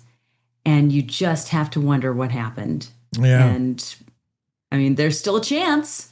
There's still a chance, but the chances are getting slimmer. And that's just got to be devastating for the family and very hard for the rescuers, too, for those out there searching, because, that's their mission is to get out there and find this person. But so we've got a lot of big news this week. It's been a very interesting week. I was surprised how fast we get a verdict and a sentencing when it comes to the former, foster dad of the year. Yeah. Dale's been covering that, Dale Killingback. I thought that would be something that dragged out over months and months and months. But I don't know if you can do justice in a case like this, but I like the sentencing to run consecutively, so we honor each victim and each case. But the judge is very sensitive to that, and I think that's Judge Johnson did a good job with that, from at least from my perspective, and the fact that Marlor still doesn't acknowledge any responsibility or things like that, in spite of the evidence and the testimony of his former foster children. I don't know. I think he's still banking on that element of he said, she said, and obviously it didn't work because he's going to jail for a long time. Yeah. So 128 years. Well, women have an advantage at the Burnout competition in Sundance, in my opinion, because many of the judges, besides the Burnout, many of the judges don't mind seeing more of the winners. Sierra Greathouse, and she won it all there. Bless her. Yeah. And she wasn't afraid to. Okay. She was bold to do it. Hey, $750, that'll help her pay the rent. I mean, again, I think that was pretty funny. What I really thought was hilarious is when you read the story, her dad was there with her. Yeah. And he was a proud dad. I'm like, okay, my dad would not be reacting that way, but Well, in the circle, the bikers circle, the whole Sturgis crowd, this seems to be right on point, right on brand. She knew what she was doing. She knew the crowd she's playing for. And oh my gosh! And we were talking about this in the meeting this morning. Renee's picture, I mean, should be a Pulitzer. I mean, her picture, it was perfectly set up, and she said it was a complete accident. She happened to be in exactly the right place at the right time where she took the picture. It showed what was happening without showing all that was happening. It was perfect. Oh my gosh. Well positioned, Renee. Yes, she was well positioned. Sierra showed all of us her assets, but we don't see it all. We just PG rated. Yeah, yes, and it was pretty funny. Also, Renee, I wanted to tell Renee in this story, she and the real estate agent representing the Pathfinder Ranch is for sale. This huge spread, bigger than Rhode Island, spans 4 counties, almost 1 million acres. The real estate agent said this has to be one of the biggest ranches in Wyoming. It's the biggest, Scott. And it's the biggest, as far as I can tell, in the country. It's bigger than King Ranches in Texas. Is it really? Yeah, I had no idea. Ranches is 825,000 acres. This is... Oh my gosh, this is 916,000 acres. In the U.S., it's huge. Wow. It's for sale. Okay, that's a big deal. Yeah, only $79 million. I mean, honestly... Seriously, think about this in the grand scheme of real estate these days. Yeah. $79 million for somebody who's in that market, that's really kind of affordable. The way that the market is these days. I think it's reasonable. I mean, I'm not going to buy it, but Swan Land Company, exactly. I think they're undershooting this. Yeah, 80 million. I agree. Because of what you get. Legacy Ranch, and I say ranch, it's like a dozen ranches that have been accumulated over the years. Mm-hmm. You're talking about the Oregon Trail went through here, and the wagon wheel marks are still Independence there. Rock is right there, and it looks over. Is Pathfinder Reservoir on the property? I got that impression that Pathfinder was on the property. I think it's nearby. I don't think it's on. Okay. But it's got to be pretty darn close. Yeah, because at least some of the views overlook Pathfinder. Yeah. So I thought that was but yeah, I mean, fascinating piece of property and very versatile. So if you got $79 million and you want the biggest ranch in the United States, check out Pathfinder Ranch. It doesn't look like there's a whole lot of structures and infrastructure on I mean, there are several, but it just doesn't seem like it's certainly not built up. What there is predictably bougie. Yeah, it's nice. But what you're buying is what the real estate agent said, Scott Williams, is to stand on a mountain, look and say, "Oh, that's mine." Like, this is freedom. Feel like the Lion King. Everywhere the light touches, son. That's all yours. Everywhere the light touches. Well, that's it. That was a great story, and I'm so glad that we covered that. We've had just a really excellent news week as far as the things that have happening, and I'm very proud of our coverage and the way that we are touching that. With the loss of these legacy newspapers, it's so important to be able to trust where your news is coming from and know that the news that you've got is relevant. And so, we can't replace these legacy newspapers in these small towns at Cowboy State Daily, but we can certainly be a voice to keep everybody connected. And, we can't do the classified ads. We can't do the sports, what the Little League team did this week. We can't do all that. And that's where the local newspapers really fill that gap and keep everybody connected as a community. So, we can't be that here at Cowboy State Daily, but we can certainly try and keep everyone connected by keeping you in touch with what's the bigger stuff. Yeah, so and I'm glad we're here to do that. We're in it too. We understand the challenges of the industry, and sometimes you got to pivot and reinvent yourselves. We've got this radio podcast talk show. You've got an award-winning podcast. I loved Harry last week. What do you got this week? I know. Oh my gosh. I have. Okay, you've got to tune into this one. Yeah. So the gentleman's name is Brent Weiner, and he is a retired social studies, world geography teacher from Cheyenne. But since he was a young man, he has run marathons. Brent Weiner from Cheyenne has the world record in the number of countries that he's visited to run marathons and in the number of marathons that he has run. He has run 403 marathons in his life. 60, I think that's not counting the ultra marathons, because he's run 60 of those. Dang. He was the only person ever to organize a marathon at the South Pole in Antarctica, and the only one who ever organized a marathon at the Vatican. And so he has been, the stories that he has to tell, and he'll just tell them. But here's the thing, he's 76 years old, and he's still running marathons. And that's after having a brain tumor removed 5 years ago. I mean, 2 months after brain surgery, he's out there running a marathon in like Aruba or something like that. I mean, or some African nation. It was insane. But this is his life. He and his wife, Sue, have lived this life for decades, and it's fascinating. And Brent is my podcast guest tomorrow. I hope you asked him, what are you running from? Yeah, no, he has great slogans, as you know, you run through the pain and all this sort of stuff. It's great. But anyway, I highly recommend listening to the podcast tomorrow. It's going to be a great one. I'm surprised you got him to sit still long enough just to do it. Oh my gosh, I know. He is good for him. He's a moving target. Yep. Yeah, I mean, seriously, we had to record last week because this week he's like in Afghanistan, something like that. I mean, ridiculous. Yeah. Or else in the Philippines. One or the other. Did he mention like where is the easiest or hardest place to run, depending on elevation or what country?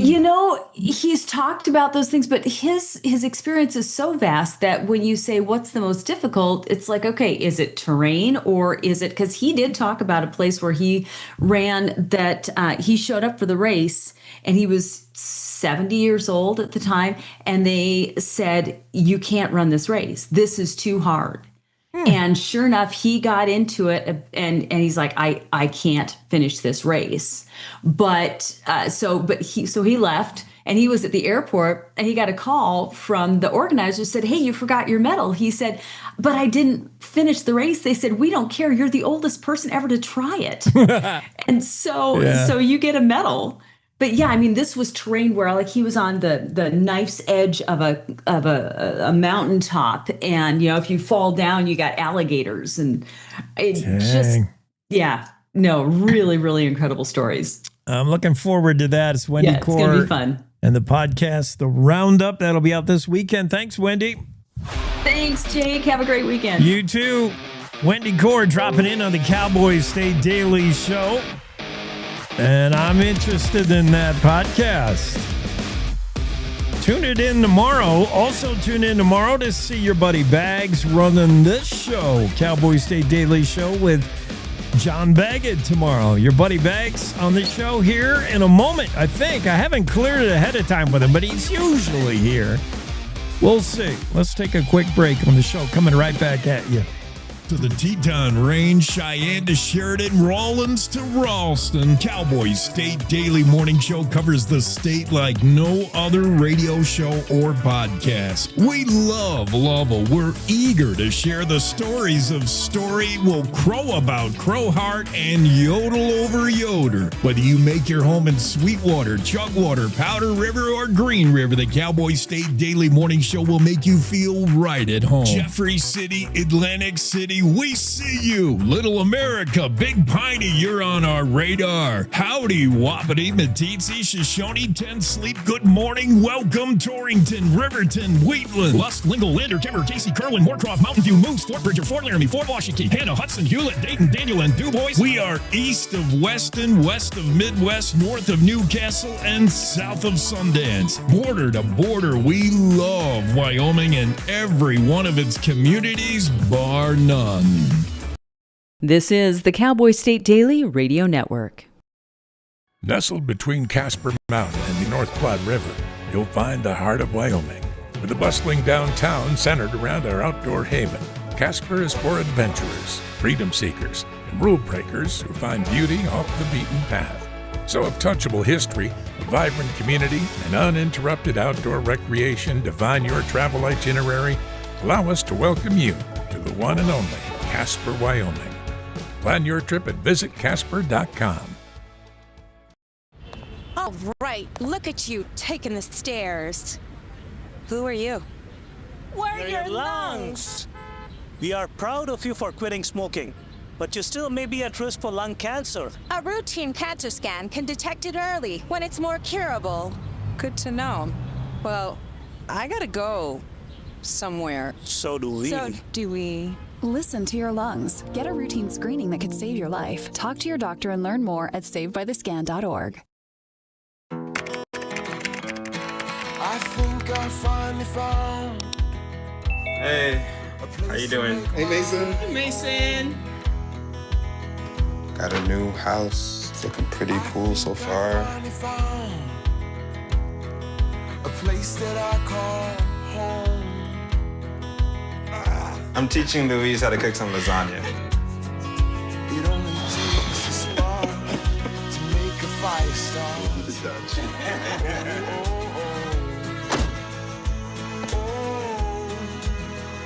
Thank you. Study, please.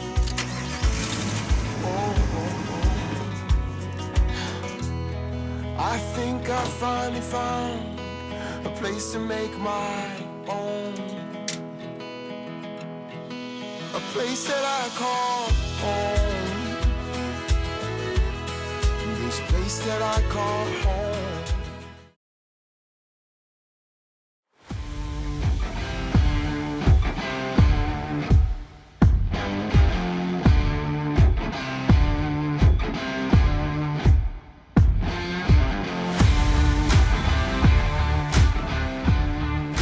Yeah, but getting back at it here on a Friday Cowboy State Daily Show. I'm a huge fan of The Office, Steve Carell, and, all the rest of them. I love Dwight is my favorite character. The Office. I watch the same episodes over and over. I love The Office. So when I heard that The Office, a spin-off project was in the works featuring none of the original cast of The Office with the exception of one, who do you think, if you don't know and don't peek, who do you think came back? The only cast member from the original Office is coming back to be in this spin-off Office called The Paper. Rather than called The Office, it's called The Paper. Many of the same TV writers and producers, the people behind the scenes, are involved in this. It's going to drop on Peacock here coming up. The first official trailer for The Paper dropped yesterday, and I watched it, and I don't know. It didn't impress me. I don't know any of the characters. There's hardly, of the actors that are going to be on The Paper, there's maybe one that has some notoriety, and I have not seen The White Lotus, but the person who plays Esmeralda in The Paper, which is coming out in September, is Emmy-nominated White Lotus actress Sabrina Impacciatori. She's got just a wicked Italian name. I don't know her. She's got some name recognition, maybe a B-lister. I don't know any of the others that are going to be in this.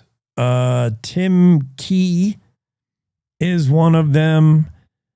But who would you think is coming back to play a role in this. The premise is the same for the paper as it was in The Office. A documentary crew, a camera crew, is just documents everything that happens in an office.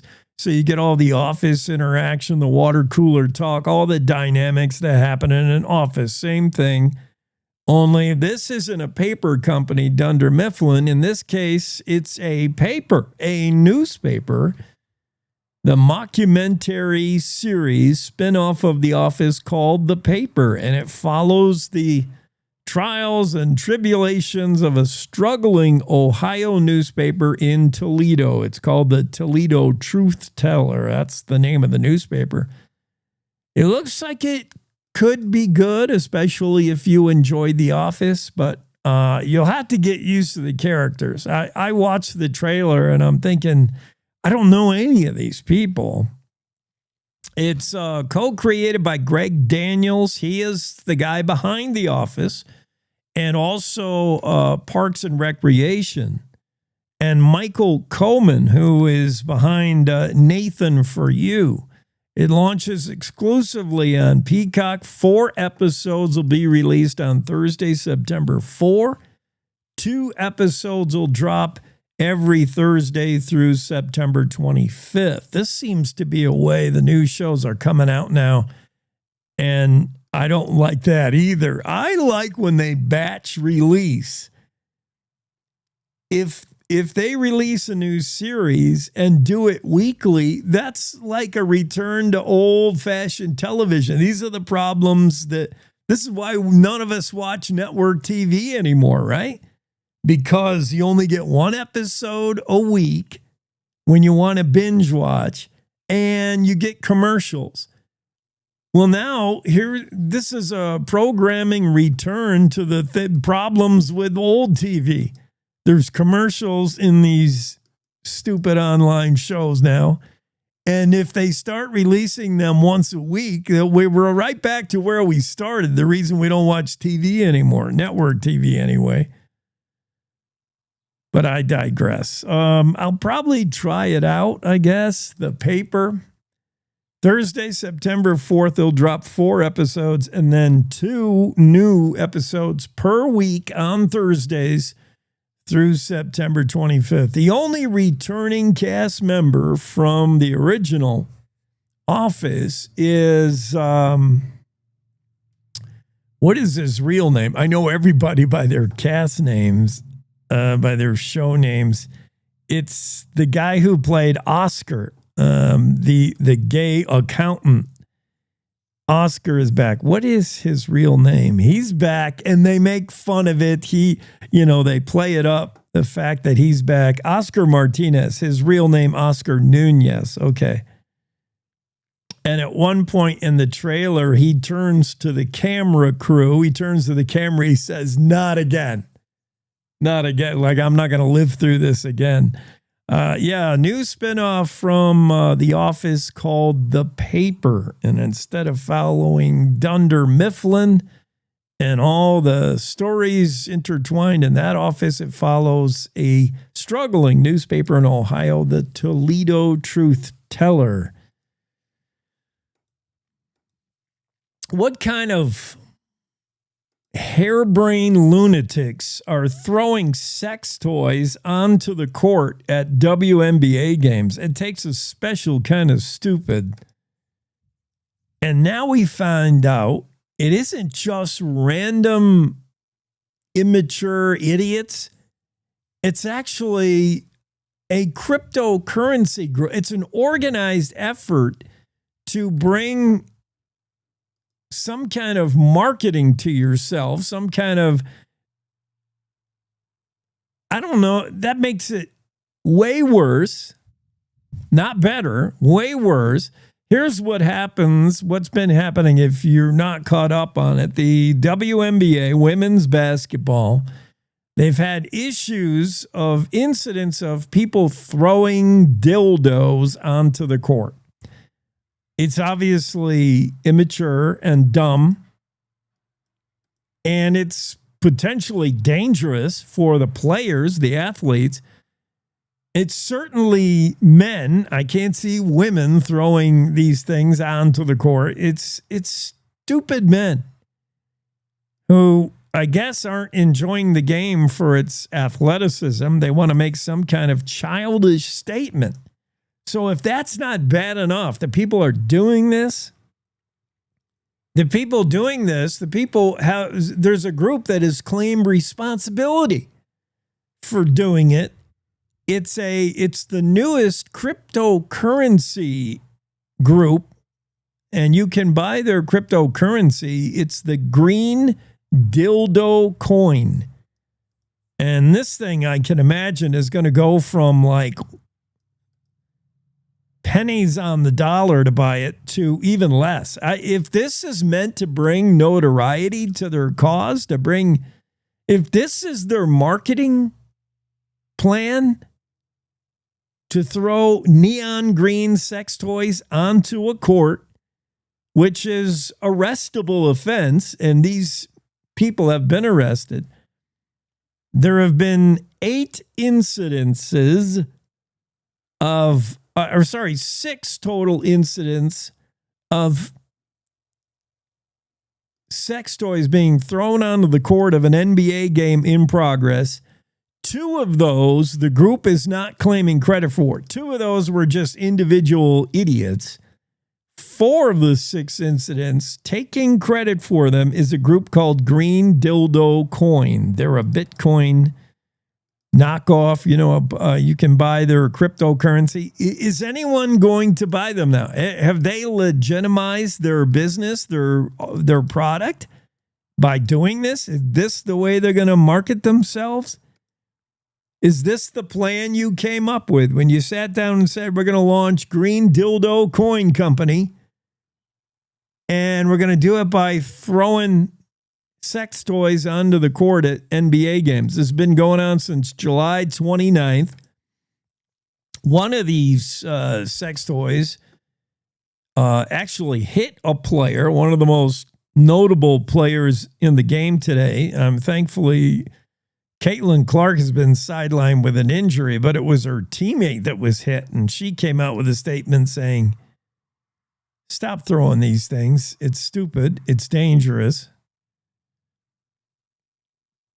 Yeah, I was shocked to hear there's even someone dumb enough among us. Oh, I shouldn't be shocked, because of course there is.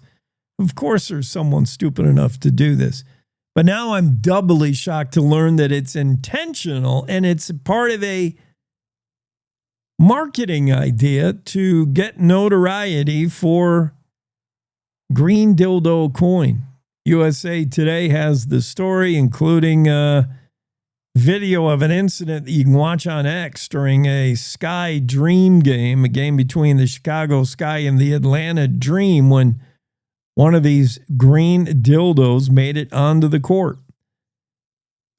Okay, well, your meme coin, I hope it just flounders. A spokesperson for the group would not identify himself, but took credit for what the group called pranks at 6 different WNBA games since July 29th. The spokesperson chose to remain anonymous for the interview with USA Today, citing the sensitive nature of the issue, or the unlawful nature of the issue. How about that? People. This is why we can't have nice things. Wyoming Game and Fish. Ray Hageman's going to talk at you the latest doings with Wyoming Game and Fish, who remind you, please don't release your unwanted goldfish into the local pond. That's not good for the environment. Let's check in with Game and Fish and Ray Hageman.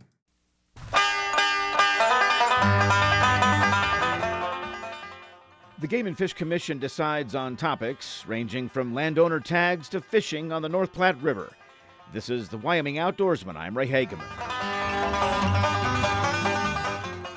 The Wyoming Game and Fish Commission held its regular meeting in Casper in the middle of July, voting on several regulation changes and recognizing local industry and Game and Fish Department employee achievements. The Commission reviewed and approved recommendations to revise Chapter 44, Section 8, Regulation for Issuance of Licenses, Permits, Stamps, Tags, Preference Points, and Competitive Raffle Chances, specifically expanding the definition of immediate family member to include step-family members.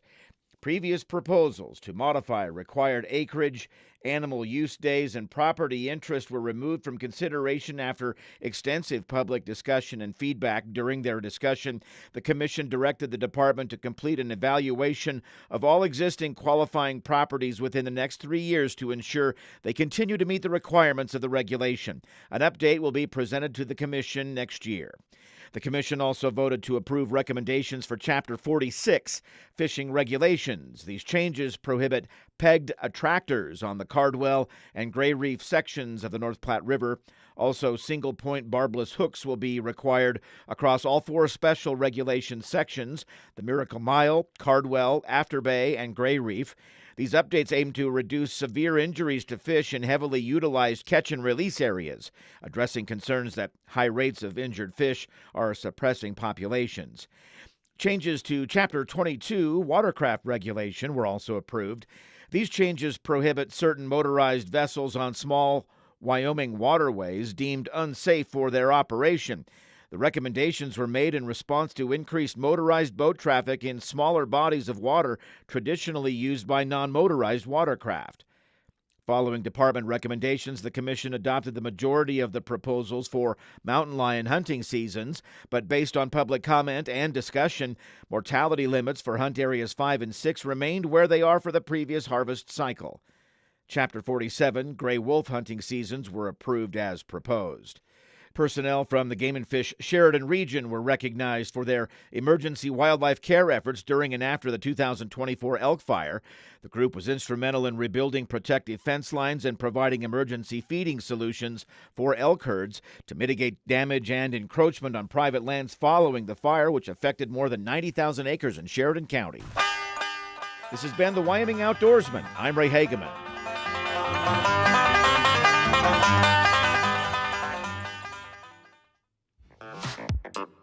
We're back. Cowboy State Daily Morning Show with Jake continues. Yeah, we are back on a finally Friday. I don't know where your buddy Bags is. Can't track him down, but he'll be on the air tomorrow. Same time, right here, same usual places. Cowboy State Daily Show Saturday edition with your buddy Bags. Fast-moving fire in California dominating the news as we're just into the first week of August, and that's when wildfires start to be an issue in Wyoming for sure. So we got our fingers crossed. Red flag warning today, tomorrow, in many places in Wyoming. Hot, dry, windy. And any kind of fire start could get spreading real quick. This fast-moving canyon fire that's burning in just north of L.A. in Ventura and L.A. counties in California has burned nearly 5,000 acres. Evacuations. It is just one of several fires burning throughout the West in the United States. Canada's got big fires they're dealing with, throwing smoke all the way to the Midwest, all the way to the East Coast. Yeah, wildfires. Looks like shaping up to be another bad season. Wyoming's been lucky so far. Pretty fortunate to dodge anything big, like last year anyway. But yeah, it's maybe only a matter of time. Be super careful this weekend, whatever you're doing when you're out and about. Especially if you got campfire going, make sure that thing is flat out, because wind can just take these sparks and get a fire going in no time. We've been talking about this story from Renee Jean, who was hanging out in Sundance for the 50th annual Burnout contest. Sturgis motorcycle rally going on in Sturgis right now. It wraps up after this weekend. But during that, there's a lot of gateway towns, especially in the Badlands area of Wyoming, that enjoy all kinds of Sturgis-type bike rally events. Newcastle welcomes the biker crowd, and so does Sundance, who just held their 50th annual Burnout this week. It was won by a Gillette woman who sealed the deal by taking her top off. Yeah. Sierra Goodhouse, and Renee Jean has the photo, which shows Sierra bearing almost all in a strategically placed fencing. Yeah, all right, Sierra. Whatever it takes to win. Sierra definitely knew her crowd. The judges are basically the audience, and their response decides who wins the burnout. That's when a motorcycle remains stationary in place, and you just sort of spin your tire and create a burnout until the tire gives out. And Sierra did it. She laid down some tar black rubber and lots of smoke, sulfur smelling rubber and ash. The taste was in the air. She did it until a tiny pop was heard. That meant the tire had finally given up. But Sierra Greathouse sealed the deal by pulling her top up. And the young lady from Gillette, in the story, Renee Jean said, it wasn't an embarrassing moment. Her dad was there, and her dad said he's really proud of his daughter, Sierra, even with the baring of the breast. Yeah. So good job, $750. Greathouse was unapologetic about her cheating to win. She said, obviously I have an advantage because I have breasts. And at the end of the day, I'll use them to my advantage. Yes, she knows her crowd. The Gillette resident won the Burnout competition in Sundance, 50th annual, and won it in convincing fashion.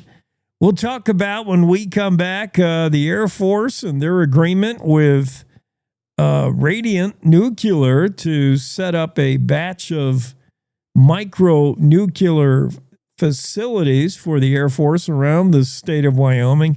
We'll talk about the former award-winning foster dad that was just sentenced to a life sentence in prison for not-so-model behavior. And we'll pick up a couple of Mexican nationals headed to prison and then deportation. We'll do it all when we come back. The final break on the Final Friday show, and we race for the finish line. We'll be back right after these. Wyoming is the cowboy state. From corner to corner, there are so many stories to be told, and more cowboys and cowgirls are turning to the Cowboy State Daily News team to keep them in touch with what's happening both locally and in other parts of Wyoming. I'm Riley Strand, videographer and production assistant for Cowboy State Daily Video News. We're proud to bring the most important stories to our viewers every day. The stories that start conversations, the stories that make us laugh, the stories that make us think. Our experienced journalists at Cowboy State Daily are crisscrossing the state every day, talking to those who know the news best. Every day, host Wendy Core and I talk to the reporters who are covering the topics, issues, and people that are important to Wyomingites. And in our daily newscast, we bring you those stories. Tune into the Cowboy State Daily Video Newscast every morning, only on CowboyStateDaily.com. You're listening to the Cowboy State Daily Radio Network. Wyoming is a place of unlimited potential, a place that inspires us to dream. Since 2014, Wyo Lotto has given back over $180 million to our great state through transfers, winnings, commissions, and more. Dollars that have gone directly into your cities, towns, and counties. Dollars that have changed lives and set dreams in motion. Thank you, Wyoming, for a legendary 10 years. We can't wait to dream up what's next.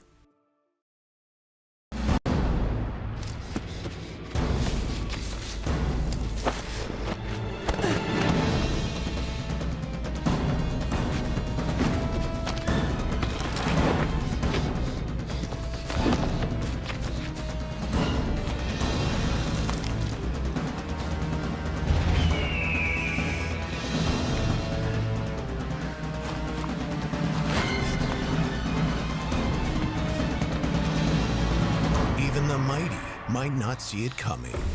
It's prediabetes, and it captures 1 in 3 adults. You may not even know you have it, but you can escape. Take the 1-minute prediabetes risk test to know where you stand. With early diagnosis, you can change the outcome and prevent or delay type 2 diabetes. Be your own hero on smartphones everywhere at doihaveprediabetes.org. I wanted to talk with you and your mom today, Lily, because of some of the changes your friends and teachers have seen in you lately. And along with the incident the other day, you were with Derek when he was caught selling marijuana.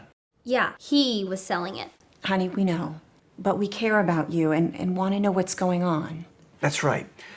We'd like to understand it better and see how we might help. And if weed is a part of it, we want to make sure you know about the negative consequences for someone your age. So, can we talk? Talk. They hear you.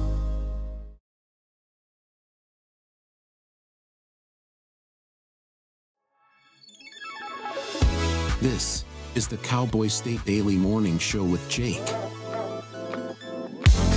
Yeah, we're back at it here on a Friday, and this story from David Madison of the Cowboy State Daily.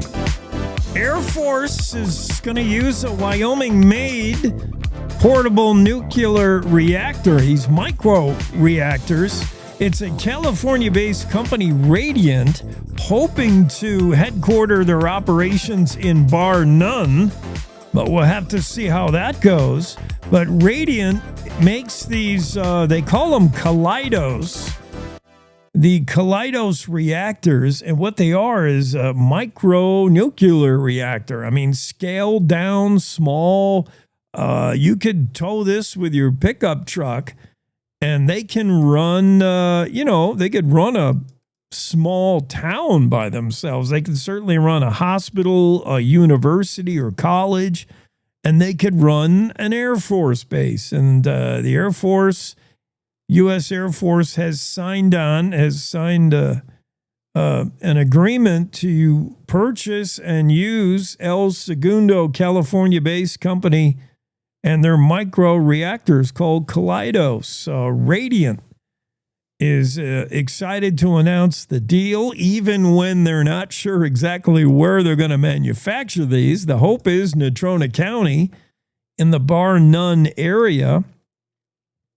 But the Air Force sees the advantage of going micro-nuclear. It would allow them to be off the grid, and in the eventuality or the case where power went down, it would not affect these Air Force bases. One spokesman for the Air Force said, imagine if something happened, the power went down, imagine just turning off the lights at a crucial base.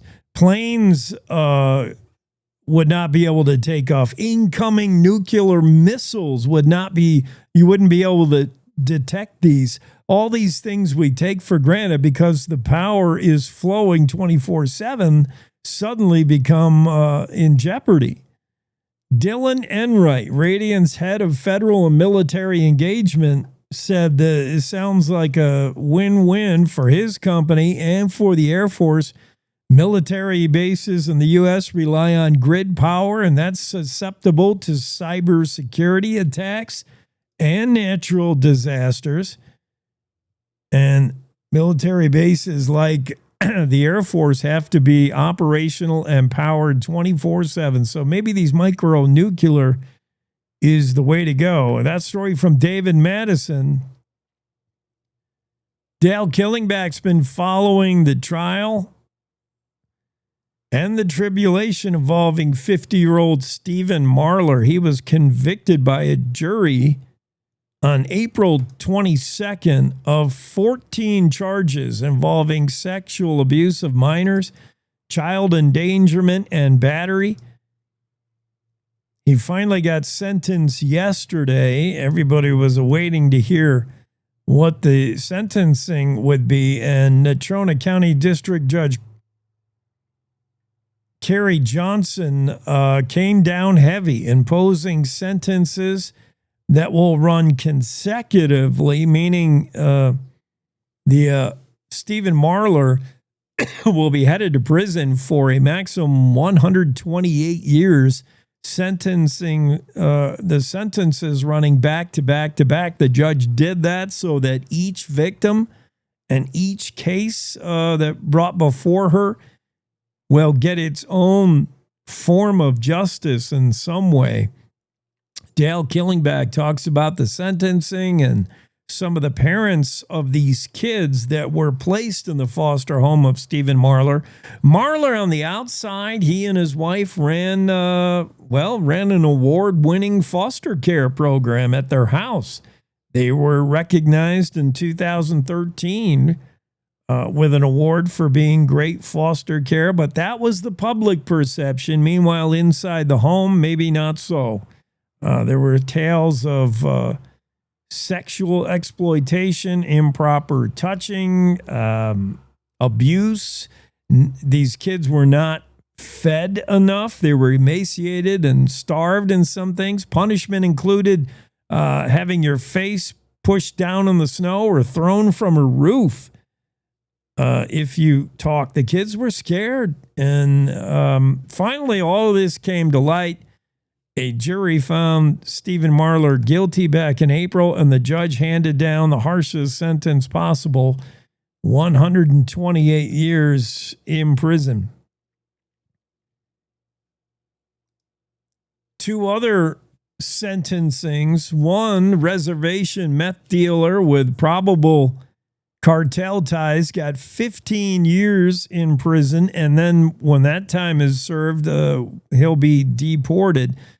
This man, the FBI said he was probably tied to cartels when he was peddling meth and firearms on the Wind River Reservation. Oscar Espinoza Duarte pleaded guilty to using a gun, to trafficking drugs, and possessing a gun as an illegal alien. U.S. District Court Judge Scott Scovdale yesterday sentenced Espinoza Duarte to 15 years in prison with deportation to follow. He's ordered to pay some fines as well.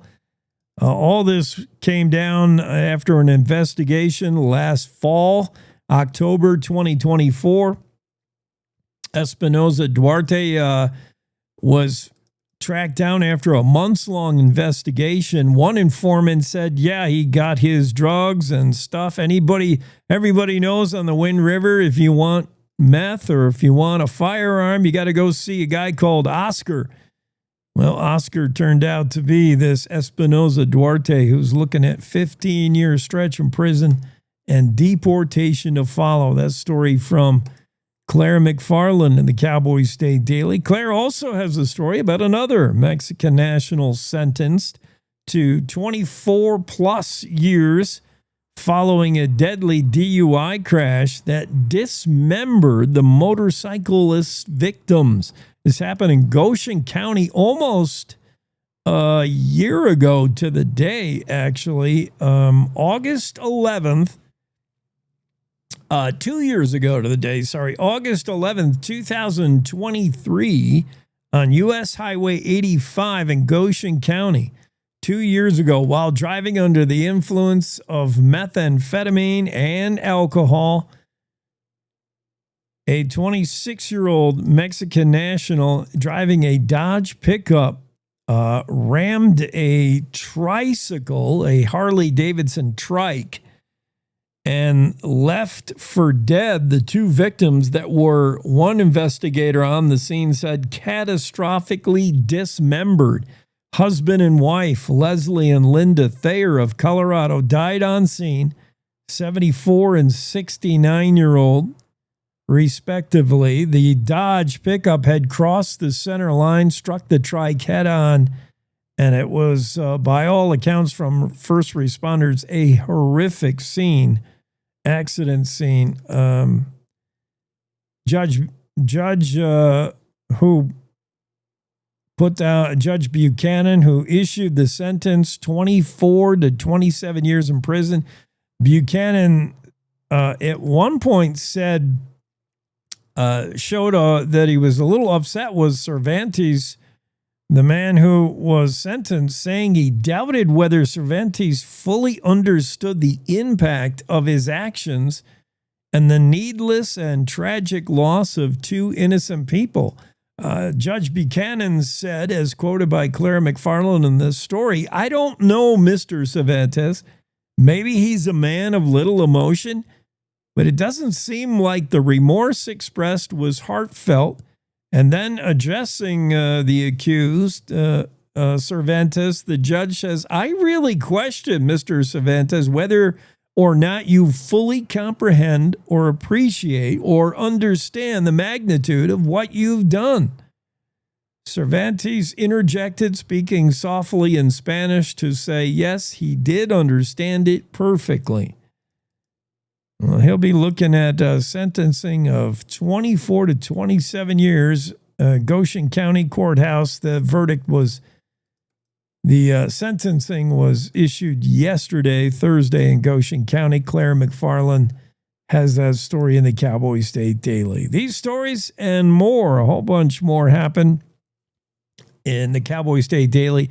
Your buddy Bags, I don't know where Baggett is. He usually tees up his Saturday guests for us on a Friday, and then we learn what's happening on his show. But yeah, I guess he not gonna make it.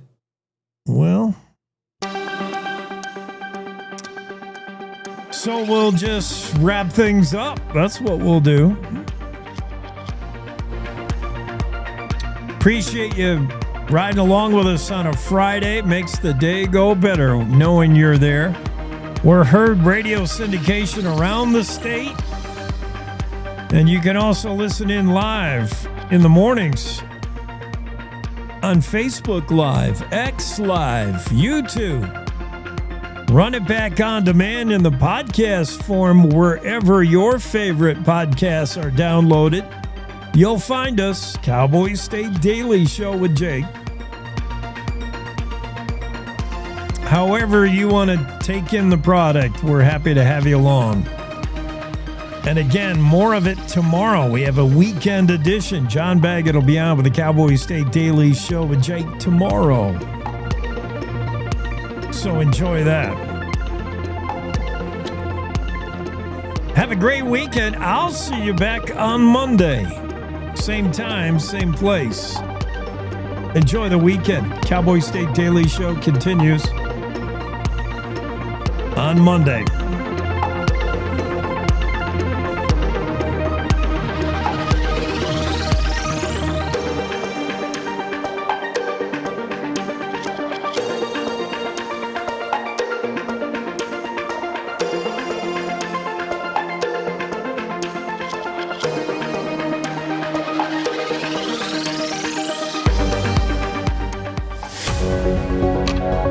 Good morning. This is the Cowboy State Daily Morning Show with Jake. The new way Wyoming wakes up.